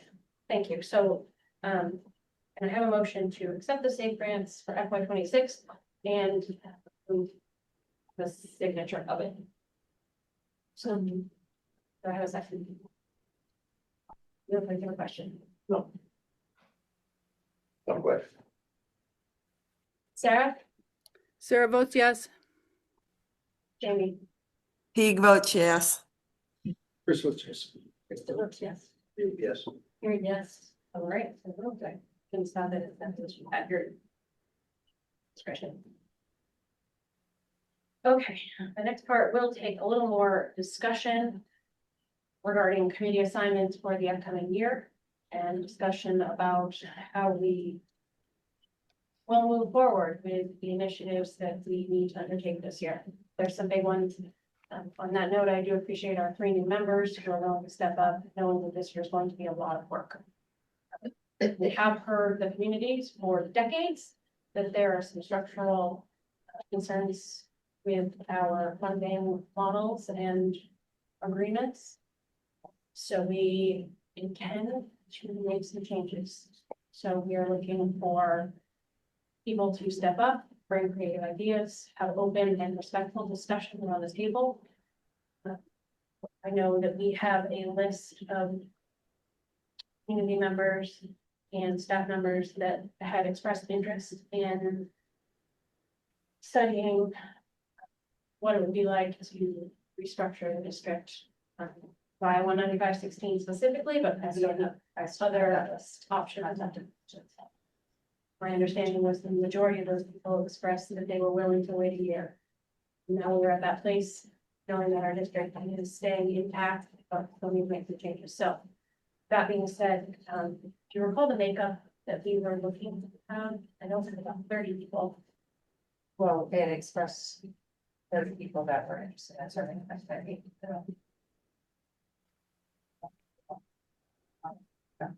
Perhaps, well, true, but it was community members, budget committee members, school board members, administrators, staff, all stakeholders. And so it was a pretty wide-reaching organization that could reach out to their own communities, to hold some public forums, converse with us as a board, looking to make some change that would for lack of a better term, maybe create less animosity in our cooperative. So I think that is the ultimate goal. So We won't be reading dream catchers though, right? Well, yeah, we will, of course. and we will be carrying 4-leaf clover and rabbit feet. Boy, There will probably be lots of cookies involved. Oh, well, I'm on board. All right, fantastic. That'll be good.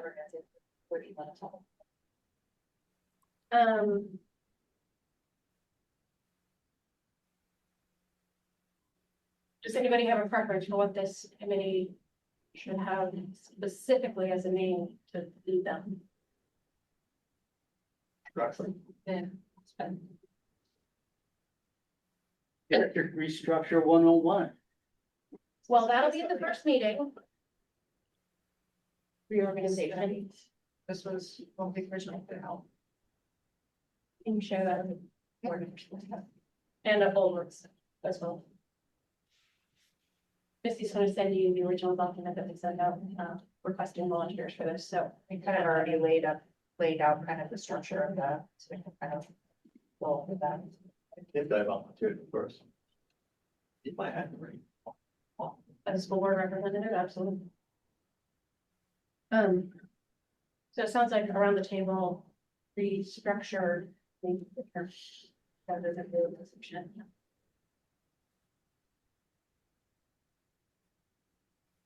So the intention for this committee is to have something ready to put on the warrant in March. So that being said, it is a very tight turnaround. I would encourage everybody here. You want to send that out again? No matter.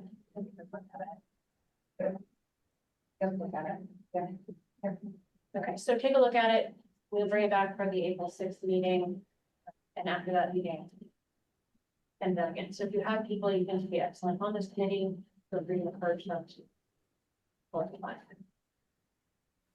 What's included in that committee? Is it methods? Is it, what is it exactly? What's it entail?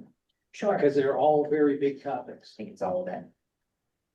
Well, So that's that. we have the opportunity right now to make 2 separate committees or make one with additional subcommittees, kind of like we did for the withdrawal study. But they do work very, very closely and they have to communicate. So it would be easier for us as a board to hear from one committee who is meeting them together than hear from 2 and us having to say, okay, well, talk to this committee or that committee. So having people who are interested in it in the volume that we've had is probably beneficial. Together. Anybody opposed to that? So everything, the articles, methods, everything in one committee. All right. So the methods are part of the articles. I want to make that very, very clear. So what we said the purpose of this committee project was to develop a process of amending the district's existing articles of agreement to increase or decrease rates served by the cooperative district, ensure compliance with FMRSD 195, and then evaluate the academic, financial, operational, community impact of proposed changes. And then key areas of focus were really kind of everything. To make data-driven decisions, this was our goal. Can I make a So- suggestion? Go ahead, Jamie. So here's my suggestion, because we're going to turn around a meeting in the next 3 weeks. And this isn't the only committee we need to deal with. So if we could put together a list, maybe there is and I missed it. If I did, I apologize. Put together a list of committees so that folks know what's needed. That's what we're doing right now. I think we're identifying what the committees are. So on the agenda, we had identified committees, like what do we need right now, and then kind of determine what the structure of those are gonna be and then go from there. Okay. We haven't had committees for a while that have run successfully. Because we're going to need people, we're going to need members to serve on the budget committee. We're going to need members to serve on negotiations committee again. We're going to need members to probably serve on policy. You're talking Right. about just right? Yes, correct. Those are So we could committee. do these first. Yep. Yep. Board committee. Wanna do that first? In addition to, I see this restructuring committee as a board committee, it's board led. And it's board directed, it's something the board will be putting on the warrant. It's something the board will be leading. Public forums and listening sessions, so. I think it needs 2 board members on it. I think So do we want to define this any further, or do you want to just add people to the committee and let it go forward?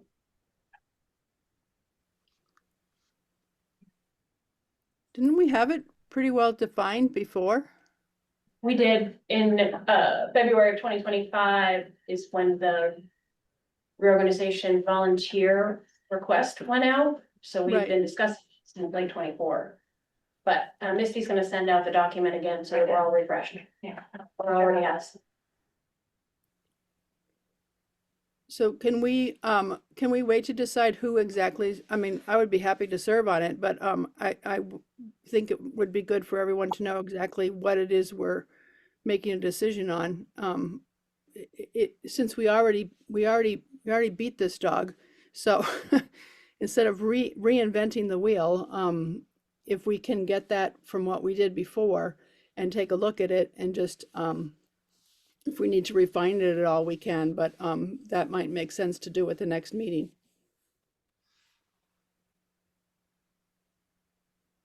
That was my thought. To put out all the committee lists and how many members need to be on each one and then have people look at it.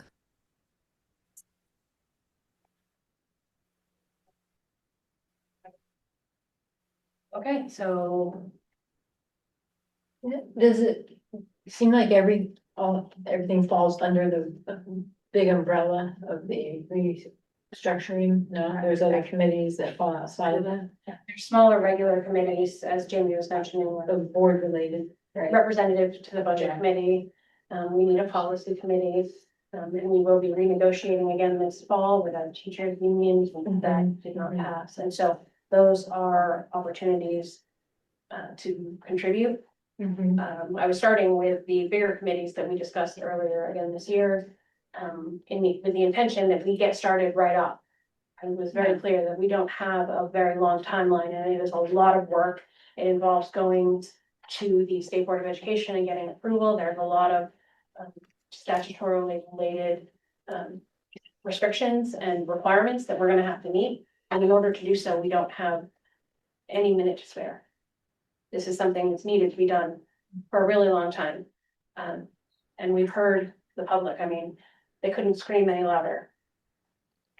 So, Well, we could. thank you for being here. This is Jacob Kane, he is our new board, budget committee representative from Charlestown. Appreciate you being here. Appreciate you stepping up.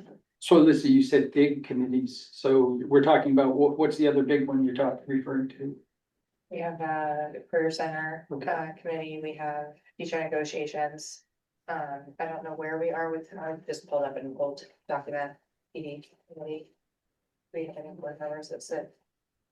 Having for Yeah. a number of years.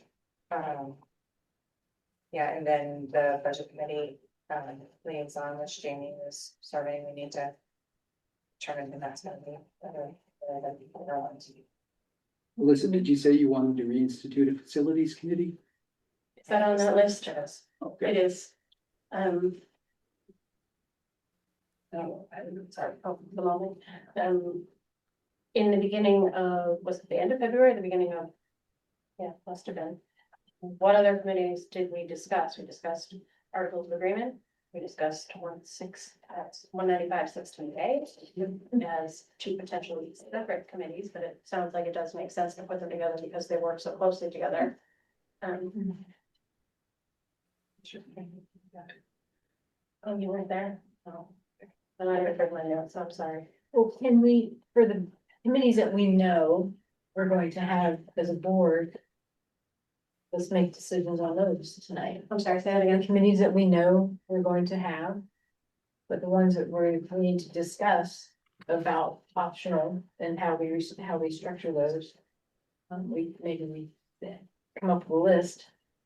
And see which ones can go together, but decide on the ones that we know for certain tonight. As much as I'd like to agree with Karen, I think I would come in fresh in April, 1st of April, and go, yeah, I'd like to be just this, and this. There's a lot for me to take in right now, that's all I'm saying.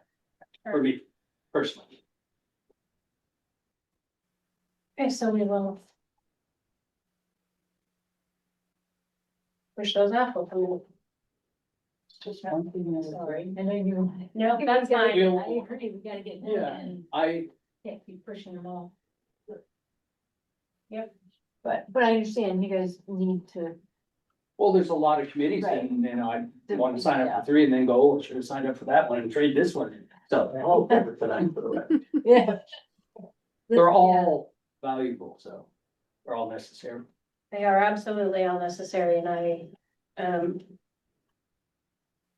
yep, Yeah, ready to make a decision tonight. Go forward. that's okay. Yeah. We will send out the information, everybody can read it and come back in 2 weeks. So. Very specifically on that list, we just want to read it out when so people get into their. Kind of hear at once what you had on your list. Sure, I can also send it to everybody and go through it. So we had the Career Center Committee. We have Facilities Committee, Teacher Negotiations Committee, potentially PD Committee. Haven't had it in a while, but we can discuss whether or not we want it. Budget Committee. Yeah. Ready for the chat. Facilities longer. And facilities. Alyssa, I Yes. do intend to, as long as it's okay with the rest of the board, continue to be on the career committee and be the representative to the River Valley Board. So noted. We'll make a note of it and No, Alexa. any argument on that. So as long as everybody's okay with that, we will move forward for that at our April 6th meeting. Before that, though, I do need a representative from this board. I'm happy to continue, but we do want 2 people who will read the manifests to verify what is coming out of the VA's office for payments and such. So do we have a volunteer? I'm sorry. Can I talk about the process that we Sure. utilizing? So we generate the documents and we send out a packet, electronically, to those that are reviewing the manifest so that you can go through and it has the account code, payee, the amount and everything. We have an ACH batch and we have a check batch. We do payroll every other week. We do accounts payable every other week. Payroll, I would like an approval of the manifest before we submit it, but we have deadlines and we have legal obligations and penalties associated with it. So we're gonna send it with or without the timely approval. Payables, however, I'm very strict with the staff that those do not get submitted prior to manifest authorization. We have to submit it to the bank by noon on Thursday to process our ACH payments on Friday. A lot of our larger vendors are ACH payments. So it is critical that we have timely response. Of course, if you really want to, the old fashioned way is to come in and view the written document, the printed out document. What has been working well is that it's reviewed electronically, questions are submitted. Sometimes they make their way up to me, sometimes they don't. If Peggy's not comfortable responding, she'll send them to me. I do like to be informed of the questions, so I know what's of concern or what's going on. You know, with the board interaction, but I haven't always been included in that. Trying to think if there's something else. If you're not going to be available, we just ask that you find a substitute. So we know who to send it to. I enjoy the process. I think it helps, especially with the whole budget process, is knowing what we're spending money on. who is going to, and I do want the public to recognize that we take a look at this multiple sets of eyes every week. It does not go without us. And I find that very comforting as a taxpayer here as well. So, that being said, the two people who do sign this ahead of time ensure that it can, the check runs can be made. But we get them every single meeting, once a month, sorry, where you can look over them and we will still need your signature on those, even though the checks have gone, with two board member signatures. Everybody on the board does sign off on those. So you do get a chance to look at every single manifest. And that's in the form of the treasurer's report. I'll send out the treasurer's report and all of the supporting manifests that are on the treasurer's report. Are there any other questions for Lori on that? Anybody willing to step up now because there will be a manifest next week? Actually, there'll be a manifest this week. Yeah, it gets sent out either Tuesday or Wednesday. Yeah. Do the email. Payroll's usually sent out on Wednesday. I think payables is usually closed business on Tuesday. And they're very good at telling you if there's an email being sent to you, if you missed it. We have excellent people in the office, I must admit. So, Can I make a suggestion? yes, This is Jamie. I'm gonna make a suggestion that we do it, and I know you guys did it for the whole year, and I really appreciate that, but at my other establishments that I worked at, we changed every 3 months so that people weren't in it for a whole year.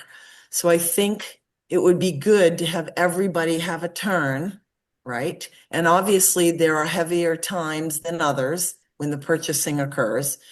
But I think it's important that everybody takes a turn at this. Because everybody can see it anyway, but it definitely needs 2 people to sign off on. But I think if we did it for like a 3-month period and then swapped out, then people wouldn't feel like, oh my God, I'm gonna have to do this forever, right? So I'm willing to do the first 3 months. so that's essentially the remainder of FY 26. Yeah, April, May, and June, yep. And then somebody, when in July, at the first meeting in July, somebody will, or the last meeting will vote, the last meeting in June, and somebody should say, okay, I'll pick up once July comes. Can we just make a decision now and everybody signs up and then we can send that so that it just gets taken care Yeah, of? like I said, I'll volunteer. You want to take the first shift? Sure. Jamie? Yeah. Just get the ball rolling. Thank you. I'll do July through September with somebody. We'll pick.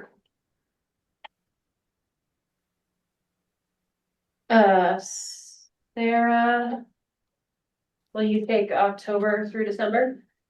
Sure. Yeah. All right, this is great. I've been doing these for like 4 years, so I think it's the first time I've had a break.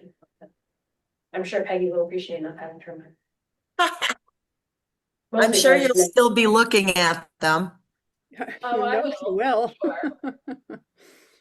But I won't be, I tend to forget what day of the week it is.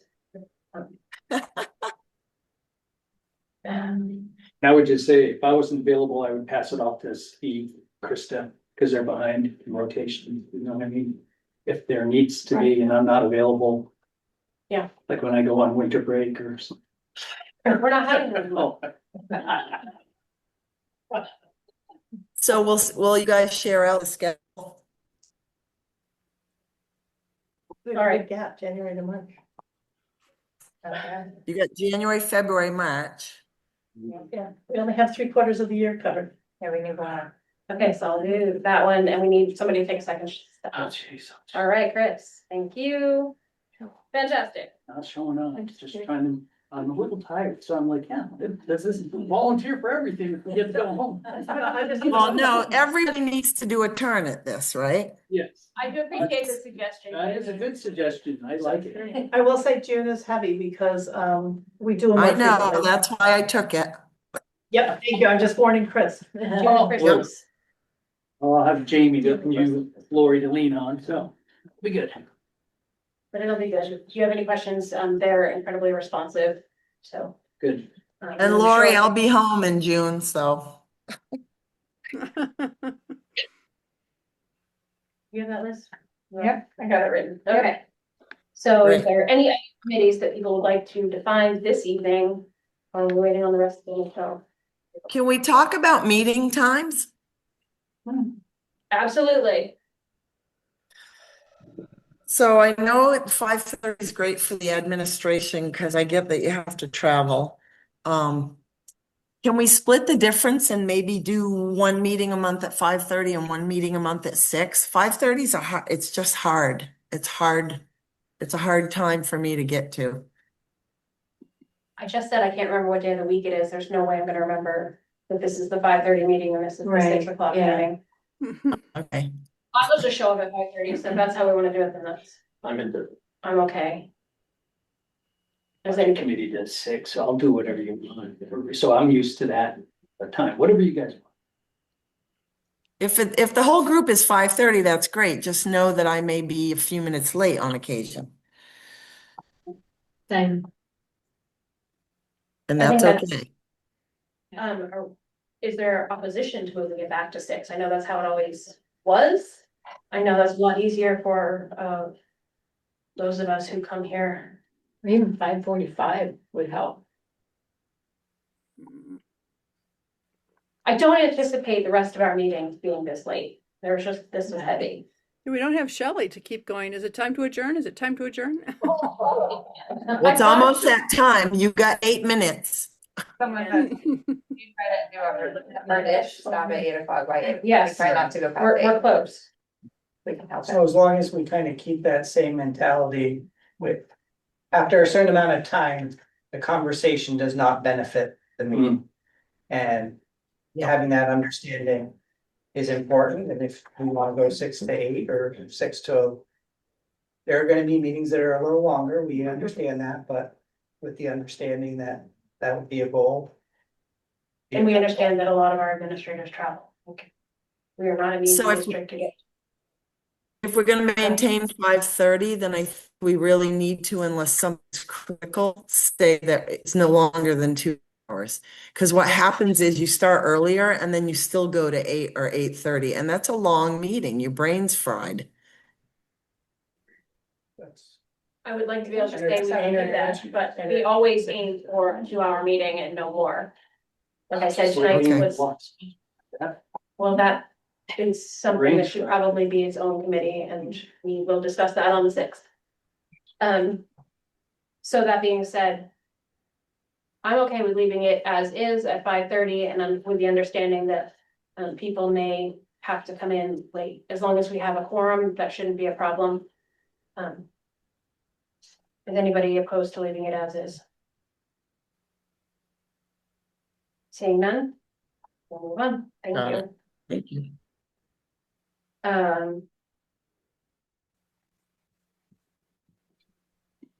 The treasurer's report that we had on public. Okay, good. I guess I'm not sure what defines structure then. Or is this what we just did? Okay, we'll revisit that part of it when we do our thing next week. Okay, yeah, that's what I thought it was on. All right, we've already done recognition of visitors and public comment. I see no other changes. We've all had an opportunity to read the admin reports. Thank you all for those. They're always informative. And nothing else. Can I have, you guys haven't even seen the treasurer's reports yet. Do we have a folder? We have a treasurer's report? We do, they were put into the. Oh, yeah. Yeah, but yeah, I didn't make it to the office today, so I flew in here. Okay. So I don't have the purple folder. For signatures. But they were part of your. Right. I did. Okay. So do we just want somebody to sign that? It's everybody. It's everybody, but I can, But we can give you approval for it and then add our signatures. yeah, I can throw the signature page in for the next time. Which is at our next meeting, is typically the treasurer's report, first meeting of the month. And this month is finished, so we'll get. You'll have 3 to sign, we'll just. Okay, so we'll just wait on. Do you need to sign it now? Yeah. So. All right, the only other agenda item is to enter non-public session for the purpose of consideration of entering into a contract. Can I have a motion, please? Can I have a second? Second. Sarah, Yes. Jamie? Her internet's Thank you. messing up. She's muted. Jamie, can you unmute yourself? Oh, I did. Teague, yes. Thank you. Chris? Yes. Krista? Yes. Very nice. Yes.